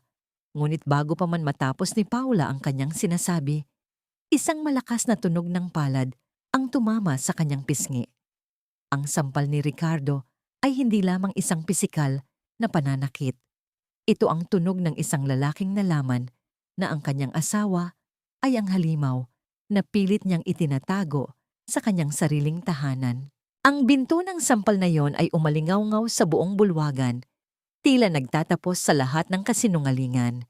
Ito po ang katotohanan, Sir Ricardo, simula ni Willa. Ang kanyang boses ay malinaw at puno ng dignidad sa harap ng lahat. Ang gamot na ibinibigay ni Ma'am Paula ay hindi para gumaling ang Donya, kundi para patayin ang kanyang isip. Ito ang testamento na pilit niyang ninanakaw. At ang video na nakita niyo Iyan po ang bawat gabi ng paghihirap ni Doña Ivone sa kamay ng babaeng tinatawag ninyong asawa. Ang mga flash ng kamera ng mga reporter ay tila mga kidlat sa gitna ng bagyo. Ang bawat click ay isang dokumentasyon ng pagbagsak ng isang reyna. Nakita ni Willa si Paula na napaluhod sa entablado. Ang kanyang pulang bestida ay nakalatag sa sahig na tila isang lawa ng dugo. Ang kanyang mga hiyas ay wala ng kislap sa harap ng dumi ng kanyang kaluluwa. Sa gitna ng kaguluhan, nakita ni Willa ang mga pulis na pumasok sa ballroom. Ang tunog ng mga posas na inilalabas ay tila isang matamis na musika para sa katarungan. Ngunit sa likod ng tagumpay na ito, naramdaman ni Willa ang isang malalim na lungkot. Ang katarungan ay nakamit na, ngunit ang mga sugat ni Doña Ivone ay mananatili pa ring sariwa sa kanyang alaala.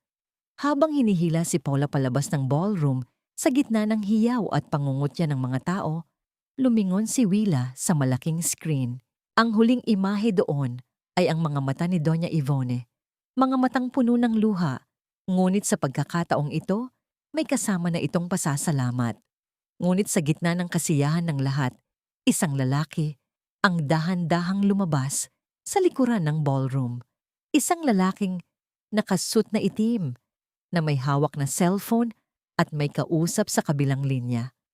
Tapos na ang palabas, pero hindi pa tapos ang utang niya sa atin. Bulong ng lalaki bago tuluyang naglaho sa dilim. Sino ang lalaking ito?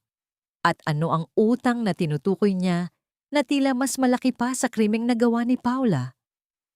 Ang katarungan ba para kay Doña Ivone ay simula pa lamang ng isang mas madilim na sikreto ng pamilya Valderrama. Akala mo ba panalo ka na, Willa? Isang hamak na katulong ka lang na kinalimutan kung saan nanggaling.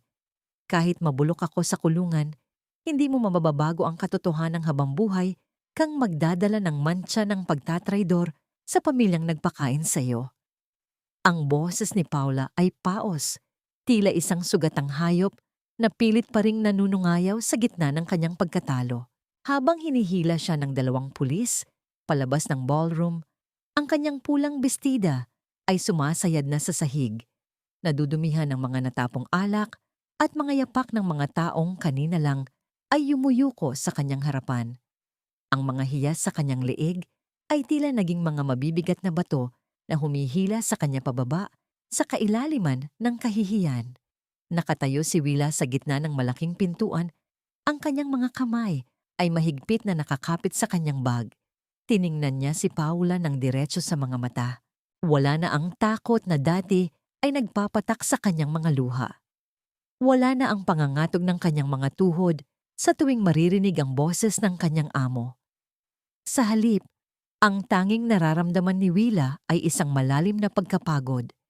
Isang pagod na nagmula sa mga gabing walang tulog at sa mga pasakit na kanyang sinaksihan. Hindi po ako ang nanalo, Ma'am Paula. Pabulong na sagot ni Willa. Sapat na para marinig ng babaeng dumadaan sa kanyang tapat. Ang katarungan po ang nanalo. At ang mantsa na sinasabi nyo, mas pipiliin ko na pong maging katulong na may malinis na budhi kaysa maging isang donya na ang puso ay puno ng bulok na kayamanan. Isang matalim na tingin ang ibinalik ni Paula bago siya tuluyang isinakay sa loob ng mobile ng pulis. Ang tunog ng pagsara ng pinto ng sasakyan ay tila isang pinal na tuldok sa mahabang kabanata ng kanyang paghahari.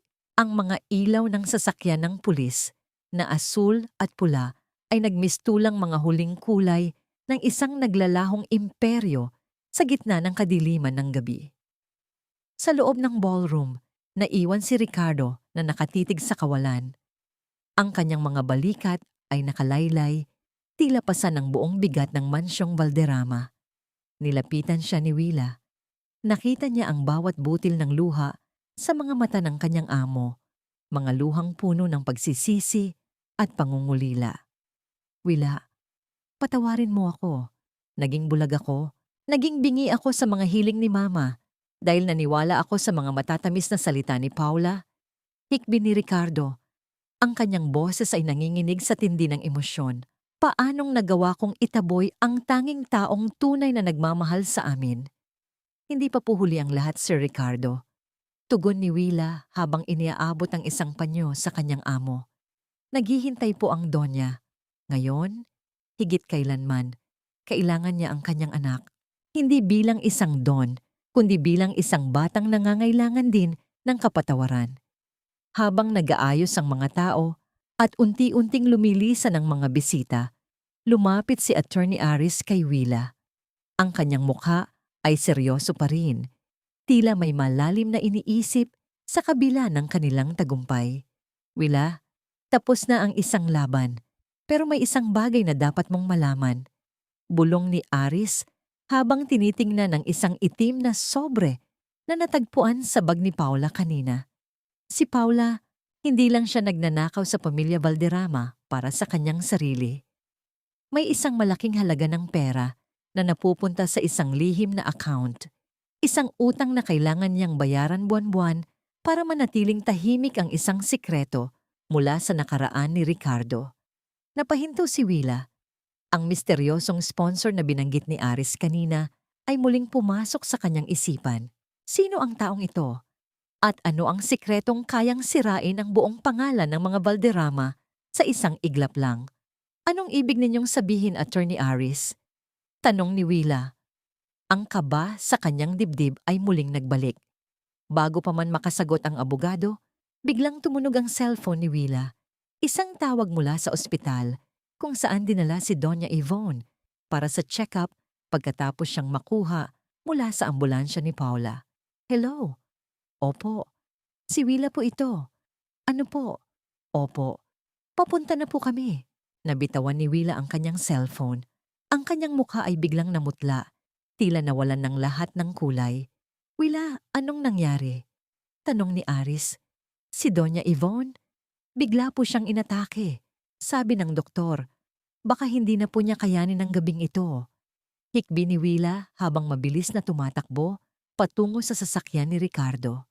Ang katarungan ba para kay Doña Yvonne ay magiging huli na? O ang kanyang paglisan ay magdadala ng isang bagong bagyo na yuyanig sa pundasyon ng katotohanang pilit nilang ipinaglalaban? Sa gitna ng mabilis na takbo ng sasakyan patungo sa ospital, naramdaman ni Willa na ang laban para sa pamilyang ito ay hindi pa nagtatapos sa mga posas ni Paula. Hindi sapat ang lahat ng luha sa mundo para hugasan ang bawat hapdi na idinulot ng aking pananahimik. Paano ko hihilingin ang iyong paggaling kung ang bawat sandaling kasama kita ay puno ng pagsisisi? Ang boses ni Willa ay tila isang mahinang bulong sa gitna ng malamig at puting silid ng intensive care unit. Ang amoy ng disinfectant at ang tuyot na hangin mula sa aircon ay humahalo sa amoy ng kamatayan na tila nagmamanman sa bawat sulok. Sa harap niya, si Doña Yvonne ay nakahiga, napapalibutan ng mga tubo at kable na tila mga huling ugat na kumakapit sa lupa. Ang bawat guhit ng kuryente sa monitor ay nagsisilbing huling awit ng kanyang buhay. Isang ritmo na bawat segundo ay tila bumabagal, parang isang orasan na nauubusan na ng baterya. Sa labas ng salamin, nakasandal si Ricardo sa pader. Ang kanyang mukha ay nakabaon sa kanyang mga palad. Ang kanyang mga balikat ay nayayanig sa bawat pigil na hikbi, isang tanda ng isang lalaking nawala ng lahat ng kanyang lakas. Ang karangyaan, ang pangalan, at ang kapangyarihan ng mga Valderrama ay walang silbi sa harap ng pintuang ito kung saan tanging ang panalangin na lamang ang pwedeng pumasok. Sir Ricardo, kailangan niyo pong magpakatatag. Naririnig po kayo ng Donya. Pabulong na sabi ni Willa habang lumalapit sa kanyang amo. Iniabot niya ang isang baso ng tubig.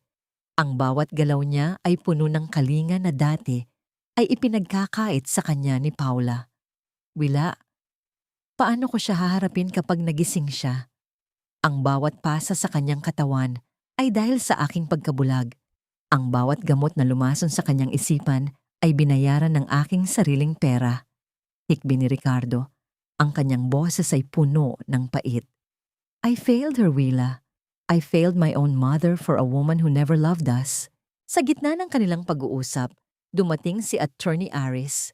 Ang kanyang mukha ay mas seryoso kaysa sa karaniwan. Hawak niya ang isang lumang folder na may mga kupas na dokumento. Ricardo, may kailangan kang malaman tungkol sa utang na binabayaran ni Paula. Simula ni Aris, ang boses ay mababa at puno ng babala. Hindi lang pera ang ninanakaw ni Paula, ginagamit niya ang pondo ng pamilya niyo para bayaran ng isang tao mula sa inyong nakaraan. Ang tunay na tagapagmana ng lupain kung saan nakatayo ang inyong mansyon. Ang lunas na hinahanap ni Paula ay hindi lamang susi sa vault, kundi ang dokumentong magpapatunay na ang yaman ng mga Valderrama ay binuo sa isang malaking pandaraya ng iyong ama bago siya mamatay. Napahinto si Ricardo. Ang katotohanan ay tila isang malakas na lindol na yumanig sa kanyang buong pagkatao. Ang lahat ng kanyang ipinagmamalaki ay isang kasinungalingan lamang. Ang lahat ng pagsisikap ni Doña Yvonne na protektahan ang kanilang pangalan ay para sa isang huwad na dangal? Ibig sabihin, si Paula ay hindi lang malupit, kundi isang kasabwat sa pagtatago ng krimen? Tanong ni Willa. Ang kanyang mga mata ay nanlalaki sa gulat. Higit pa doon, Willa, ang taong binabayaran ni Paula ay nagbabanta na ilabas ang katotohanan kapag hindi siya nakakuha ng huling malaking halaga. Yun ang dahilan kung bakit desperada si Paula na ilipat ang Donya at kunin ang lahat ng asset nito. Paliwanag ni Aris. Biglang tumunog ang isang alarm mula sa loob ng silid ni Doña Yvonne. Ang mga nurse at doktor ay mabilis na nagtakbuhan papasok. Ang kanilang mga yabag sa sahig ay tila mga hudyat ng isang paparating na bagyo. Nakita ni Willa ang pagbaba ng mga linya sa monitor. Ang bawat pintig ay unti-unting nagiging isang tuwid na guhit. Donya! Doña Yvonne! Sigaw ni Willa habang pilit na sumisilip sa maliit na bintana ng pinto. Sa gitna ng kaguluhan, nakita ni Willa ang isang himala. Ang kamay ni Doña Yvonne ay dahan-dahang gumalaw. Ang kanyang mga mata ay bahagyang bumukas at tumingin ng diretso kay Willa. Hindi kay Ricardo, kundi sa katulong na nagmula sa hirap, ngunit nagbigay sa kanya ng tunay na malasakit. Ang labi ng matanda ay gumalaw, tila may ibinubulong na huling salita. Isang huling hiling bago tuluyang lamunin ng dilim ang kanyang malay. Napatigil ang lahat nang ang monitor ay maglabas ng isang mahaba at matinis na tunog. Isang tunog na nagpapahiwatig ng paghinto ng isang pusong pagod na sa pakikipaglaban. Time of death. 3:15 ng madaling araw. Sabi ng doktor habang dahan-dahang ibinababa ang kanyang stethoscope. Ang katahimikan sa ICU ay naging nakabibingi. Ang bawat hikbi ni Ricardo ay tila isang malakas na sigaw sa gitna ng kawalan. Ngunit sa gitna ng pighati, napansin ni Willa ang isang bagay. Ang kamay ni Doña Yvonne ay nakaturo sa kanyang bulsa. Ang bulsa kung saan nakatago ang huling mensahe na hindi pa nababasa ng sinuman. Kasabay nito, isang itim na sasakyan ang pumasok sa parking lot ng ospital. Isang lalaking nakasuot na itim ang lumabas. Ang kanyang mukha ay seryoso at puno ng banta. Siya ang taong binabayaran ni Paula. At ngayon, narito siya para kunin ang huling utang ng mga Valderrama. Ang utang na maaaring maging mitsa ng kanilang huling pagkagunaw. Sino ang lalaking ito? At ano ang nakasulat sa huling mensahe ni Doña Yvonne na tanging si Willa lang ang nakakaalam? Ang katarungan ba ay magiging huling hantungan ng pamilyang ito? O ang simula ng isang mas malalim na paghihiganti? Ang katahimikan sa loob ng punerarya ay hindi gaya ng katahimikan sa loob ng mansyon. Dito, ang bawat hininga ay parang isang paalala na sa dulo ng lahat, ang yaman at pangalan ay abong tatangayin din ng hangin. Ang boses ni Willa ay tila isang mahinang dalangin habang nakatayo siya sa harap ng puting kabaong ni Doña Yvonne. Ang amoy ng mga sariwang bulaklak ng patay, mga puting krisantemo at liryo, ay humahalo sa amoy ng kandilang unti-unting nauubos. Sa labas, ang ulan ay dahan-dahang pumapatak sa bubong. Ang bawat patak ay tila mga luhang hindi na mailabas ng langit para sa pamilyang Valderrama. Sa loob ng kabaong, ang mukha ni Doña Ivone ay payapa na. Wala na ang mga guhit ng hapdi at takot na dati ay nakaukit sa kanyang noo. Suot niya ang kanyang paboritong barot saya. Ang bawat detalye ng burda ay tila isang alaala ng kanyang nakaraang ningning. Ngunit para kay Willa, hindi ang korona o ang diamante ang mahalaga, kundi ang munting papel na nakatiklop sa loob ng kanyang palad. Ang huling mensaheng iniwan ng Donya bago ito nalagutan ng hininga. Willa, ano ang gagawin natin? Darating na ang taong sinasabi ni Aris, ang taong kukuha sa lahat ng mayroon kami? Pabulong na sabi ni Ricardo habang nakatayo sa tabi ni Willa. Ang kanyang mga mata ay pagod at puno ng takot. Ang dating makapangyarihang Don Ricardo ay tila naging isang batang naliligaw sa gitna ng gabi. Sir Ricardo, ang yaman ay nababawi, pero ang dangal, kapag nadumihan, ay mahirap nang linisin. Sagot ni Willa, ang boses ay matatag at puno ng paninindigan. Narito po tayo para sa huling hantungan ni Doña Ivone. Huwag po nating hayaang mansahan ng takot ang gabing ito. Sa gitna ng kanilang pag-uusap, bumukas ang pintuan ng chapel. Isang lalaking nakasuot na itim ang pumasok, si Mr. Santillan. Ang kanyang bawat hakbang sa makintab na sahig ay tila isang tunog ng orasan na nagbabala ng katapusan. Ang kanyang mukha ay seryoso, tila walang bahid ng emosyon para sa pamilyang nagdadalamhati. Ricardo Valderrama, Attorney Aris, bungad ni Santillan, ang boses ay parang malamig na bakal. Narito ako hindi para makiramay, kundi para kunin ang huling bayad, ang mansyon, ang mga lupain, at ang lahat ng asset ng inyong ama. Alam niyo ang katotohanan. Alam niyo na ang lahat ng ito ay pag-aari ng aking pamilya na ninakaw ng inyong ama. 30 taon na ang nakalilipas. Napatigil ang lahat. Ang bawat tao sa loob ng chapel ay tila hindi makahinga sa tindi ng tensyon. Nakita ni Willa ang panginginig ng mga kamay ni Ricardo.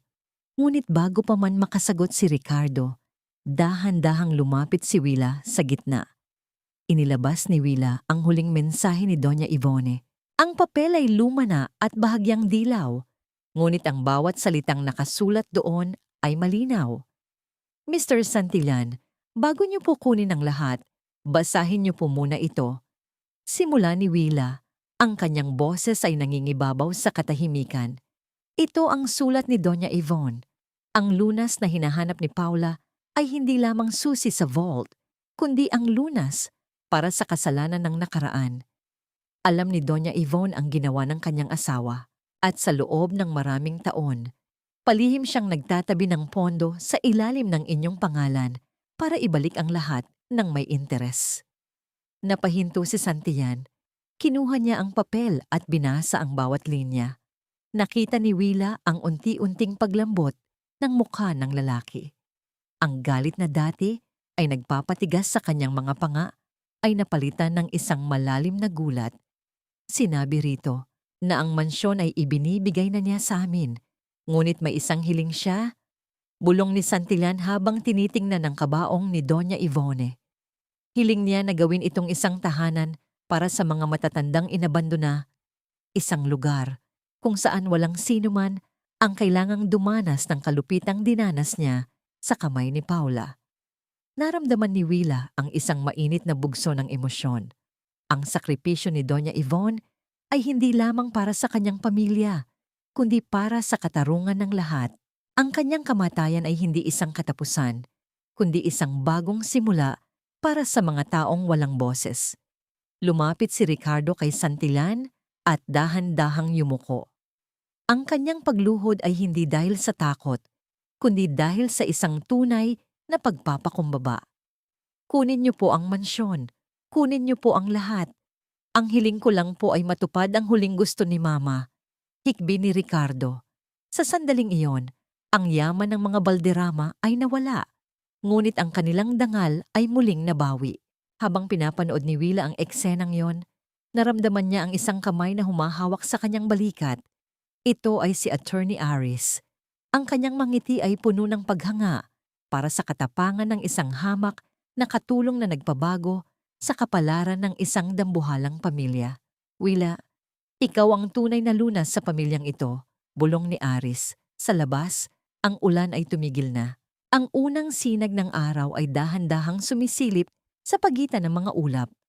Nagbibigay ng liwanag sa kalsadang tatahakin ni Willa at Ricardo palayo sa mansyong puno ng masasamang alaala. Isang bagong umaga ang naghihintay. Isang umagang puno ng pag-asa, katarungan at paghilom. Ngunit bago sila tuluyang umalis, isang huling sulyap ang ibinigay ni Willa sa kabaong ni Doña Ivone. Alam niya na ang laban ay tapos na at ang katarungan ay nakamit na sa paraang hindi inaasahan ng sinuman. Bukbang this, ang bawat bakas ng dumi sa mga pader ng mansyong ito ay tila binura na ng sikat ng araw, pinalitan ng amoy ng bagong pintura at ng sariwang pag-asa na dahan-dahang humahalimuyak sa hangin. Ang boses ni Willa ay puno ng kapayapaan habang nakatayo siya sa malawak na hardin ng dating Valderrama Mansion. Wala na ang nagtataasang bakod na may matatalim na alambre. Wala na ang mga gwardyang may bitbit na baril na tila nagbabantay sa isang bilangguan. Ngayon, ang malalaking pintuan ay nakabukas para sa lahat. Ang karatula sa tapat ng gate ay hindi na nagtataglay ng pangalang Valderrama Estate, kundi ang mga salitang Yvonne's Sanctuary, isang tahanan ng pagkalinga. Sa loob ng mansyon, ang bawat silid na dati ay saksi sa kalupitan ni Paula ay binago na. Ang madilim na kwarto ni Doña Yvonne ay naging isang maliwanag na recreation room para sa mga matatandang inabandona ng kanilang mga pamilya. Ang bawat sulok ay puno ng mga bulaklak at ang bintana ay laging nakabukas. Hinahayaang pumasok ang huni ng mga ibon at ang init ng umaga. Nakita ni Willa si Ricardo na tumutulong sa pag-aayos ng mga silya. Ang kanyang suot ay hindi na ang mamahaling suit na dati, ay simbolo ng kanyang pagiging bulag sa katotohanan. Ngayon, suot niya ay isang simpleng t-shirt at maong. Ang kanyang mga kamay ay may bahid ng lupa mula sa pagtatanim sa hardin. Sa bawat ngiti ni Ricardo sa mga matatandang dumating, nakikita ni Willa ang unti-unting paghilom ng kanyang sugatang kaluluwa. Ate Willa, handa na po ang merienda para sa mga lolo at lola. Tawag ni Lito, ang batang hardinero na ngayon ay isa na sa mga regular na kawani ng center. Ang kanyang mukha ay maliwanag, malayo sa takot na nakita ni Willa noong gabing iligtas siya nito mula sa bodega. Salamat Lito, susunod na ako, sagot ni Willa habang iniaayos ang kanyang uniforme. Isang simpleng asul na polo shirt na may logo ng foundation. Hindi na siya isang katulong na nanunuyo ang lalamunan sa takot. Siya na ang tumatayong tagapamahala ng pamanang iniwan ng Donya. Habang naglalakad siya sa pasilyo, napatigil si Willa sa harap ng isang maliit na telebisyon sa sala. Isang balita ang kasalukuyang ipinapalabas. Nakita niya ang mukha ni Paula sa loob ng selda. Wala na ang kanyang pulang bestida, wala na ang kanyang mga hiyas. Ang kanyang buhok ay gulo-gulo at ang kanyang mga mata ay puno ng pait at galit. Tila isang apoy na unti-unting nauupos sa gitna ng malamig na rehas. Sinasabi sa balita na ang hatol kay Paula ay life imprisonment dahil sa bulto-bultong ebidensya ng pang-aabuso at malaking nakaw na pondo. Naramdaman ni Willa ang isang malalim na buntong hininga. Hindi siya natutuwa sa pagdurusa ni Paula, ngunit nararamdaman niya ang katarungang matagal nang ipinagkait sa mundong ito. Ang bawat hapdi na ibinigay ni Paula kay Doña Yvonne ay bumalik sa kanya sa paraang hindi niya kailanman inakala. Ang kanyang karma ay hindi lamang ang pagkakulong, kundi ang pagkalimot ng lahat ng mga taong kanyang kinasangkapan noon. Lumabas si Willa sa beranda. Doon, nakita niya ang kanyang anak na si Jojo na masayang tumatakbo kasama ang ilang mga bata sa hardin. Ang kanyang anak ay malusog na at hindi na kailangang dumanas ng kakulangan sa gamot. Ang bawat tawa ni Jojo ay tila isang musika na nagpapalimot sa lahat ng hirap na pinagdaanan ni Willa sa loob ng mansyong ito. Lumapit sa kanya ang isang matandang babae, si Lola Martha, na isa sa mga unang residente ng sanctuary. Hinawakan ni Lola Martha ang kamay ni Willa. Ang kanyang mga daliri ay kulubot, ngunit ang kanyang hawak ay mahigpit at puno ng init. Salamat anak. Salamat dahil binigyan niyo kami ng lugar kung saan hindi kami basura. Bulong ng matanda, habang ang kanyang mga mata ay nagniningning sa pasasalamat. Hindi nakapagsalita si Willa. Niyakap niya ang matanda at sa sandaling iyon, tila naramdaman niya ang yakap ni Doña Yvonne mula sa kabilang buhay. Ang bawat sakripisyo, ang bawat banta, at ang bawat luhang pumatak sa dilim ng bodega ay may katumbas na pala. Ang lunas na hinahanap ng lahat ay hindi pala ang yaman, kundi ang kakayahang magmalasakit sa kapwa sa kabila ng sariling paghihirap. Tumingala si Willa sa langit. Ang araw ay nasa gitna na, nagbibigay ng isang ginintuang liwanag sa buong paligid. Ang mansyong Valderrama ay wala na, ngunit ang Yvonne Sanctuary ay mananatiling isang monumento ng katapangan ng isang hamak na katulong at ng pagpapakumbaba ng isang anak na nagkamali. Donya, natupad na po ang hiling niyo, pabulong na sabi ni Willa sa hangin. Ngunit bago matapos ang araw, isang sasakyan ang huminto sa tapat ng gate. Isang lalaking nakasuit ang lumabas. Bit-bit ang isang malaking itim na envelope. Tumingin siya kay Willa at kay Ricardo ng may seryosong mukha. May huling dokumento pa kaming natagpuan sa safe ni Paula bago ito sinelyuhan ng korte. Isang bagay na hindi inaasahan ng kahit na sino tungkol sa tunay na magulang ni Willa. Simula ng lalaki. Ang katahimikan sa hardin ay biglang naging mabigat. Ang bawat mata ay nakatuon sa envelope na hawak ng lalaki. Isang huling lihim na maaaring magpabago na naman sa buhay ni Willa. Sino nga ba talaga siya sa pamilyang Valderrama? Isang taon na ang lumipas mula nang ang mansyon ng mga Valderrama ay tuluyang nagbukas ng kanyang mga pintuan para sa mga taong kinalimutan na ng lipunan. Ngayon, habang ang sikat ng araw ay dahan-dahang humahaplos sa mga puting pader ng Yvonne Sanctuary, wala na ang bigat na dati ay bumabalot sa bawat sulok nito. Ang amoy ng mamahaling pabango at lason ay napalitan na ng bango ng mga sariwang sampagita at ng bagong luto na tinapay mula sa kusina. Ang bawat silid ay hindi napiitan, kundi isang kanlungan ng mga kwentong puno ng pag-asa. Nakatayo si Willa sa gitna ng malawak na hardin. Pinapanood ang kanyang anak na si Jojo na masayang nagdidilig ng mga halaman kasama ang ilang mga lolo na residente ng center. Ang pisngi ni Jojo ay mapula na at ang kanyang mga mata ay nagniningning sa kalusugan. Sa bawat tawa ng kanyang anak, nararamdaman ni Willa ang isang malalim na pasasalamat. Ang lahat ng pasakit na dinanas niya sa loob ng bodega, ang bawat sampal ni Paula at ang bawat gabi ng takot ay tila mga malalayong anino na lamang sa gitna ng maliwanag na umagang ito. Lumapit sa kanya si Ricardo, dala ang 2 baso ng malamig na katas ng prutas. Ang kanyang mukha ay mas maayos na ngayon. Wala na ang mga guhit ng stress at pagsisisi, bagaman na wala ang malaking bahagi ng kanilang yaman para bayaran ang mga utang at itayo ang foundation. Ang kapayapaan sa kanyang mga mata ay mas mahalaga pa sa kahit na anong ginto. Willa, tinitingnan ko ang larawan ni Mama sa loob. Parang nakikita ko siyang nakangiti sa bawat matandang tinutulungan natin. Pabulong na sabi ni Ricardo habang iniaabot ang baso kay Willa. Opo, Sir Ricardo. Sigurado po akong payapa na ang loob ng Donya. Ang pangarap niya na maging lunas ang mansyong ito para sa mga nangangailangan ay natupad na dahil sa inyong kabutihan. Sagot ni Willa. Ang kanyang boses ay puno ng katapatan.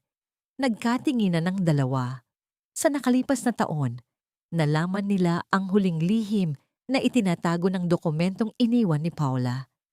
Nalaman ni Willa na ang kanyang ina ay hindi lamang isang hamak na katulong noon, kundi isang malayong kamag-anak ni Doña Yvonne na itinakwil ng pamilya dahil sa pag-ibig sa isang mahirap na lalaki. Ang pagkakaroon ni Willa sa mansyon ay hindi isang aksidente. Ito ay isang tadhana na binuo ni Doña Yvonne para maibalik ang nararapat para sa kanya. Ngunit para kay Willa, hindi mahalaga ang dugo o ang yaman. Ang mahalaga ay ang pamilyang kanyang binuo sa gitna ng pagsubok. Naitanong ni Willa sa kanyang sarili, nagawa ko na bang magpatawad? Tumingin siya sa malayo, patungo sa direksyon ng kulungan kung saan nananatili si Paula. Ang galit na dati ay nagpapakulo sa kanyang dugo ay napalitan na ng isang malalim na awa. Ang pagpapatawad ay hindi para sa taong nanakit sa kanya, kundi para sa sarili niyang kapayapaan. Ang katarungan ay naibigay na ng batas at ang karma ay gumagawa na ng kanyang trabaho. Ang pagpapatawad ay ang huling hakbang para tuluyan ng makawala sa tanikala ng nakaraan. Bin Yen Chua, payapa na ba? Oo. Ang bawat tibok ng puso ni Willa ay hindi na puno ng kaba. Ang bawat hakbang niya sa mansyon ay hindi na pagtatago sa mga anino. Ang katahimikan sa paligid ay hindi na nakakatakot, kundi nakapapayapa. Ang Yvonne Sanctuary ay hindi lamang naging tahanan para sa mga matatanda, kundi naging lunas din para sa sugatang puso ni Willa at Ricardo. Ang huling aral na iniwan ng kwentong ito ay malinaw. Ang boses ng isang maliit na tao, kapag pinagsama-sama sa katotohanan at lakas ng loob, ay kayang magpabagsak ng kahit na anong dambuhalang kasamaan. Ang tunay na kayamanan ay hindi nasusukat sa laki ng mansyon o sa dami ng diamante, kundi sa linis ng budhi at sa lalim ng malasakit sa kapwa. Habang lumulubog ang araw sa abot tanaw, naglalakad sina Willa, Ricardo at Jojo pabalik sa loob ng center. Ang kanilang mga anino ay humahaba sa damuhan, magkakasama at nagkakaisa. Ang kadiliman ng nakaraan ay tuluyan ng napalitan ng liwanag ng isang bagong bukas. Ang kwento ng mga Valderrama at ni Willa ay nagtatapos dito, hindi sa isang marangyang piging, kundi sa isang simpleng hapunan kasama ang mga taong tinatawag nilang pamilya. Sa bawat subo ng pagkain, sa bawat tawa at sa bawat kwentuhan, ang alaala ni Doña Yvonne ay mananatiling buhay, isang lunas na patuloy na maghihilom sa bawat sugat ng kahapon.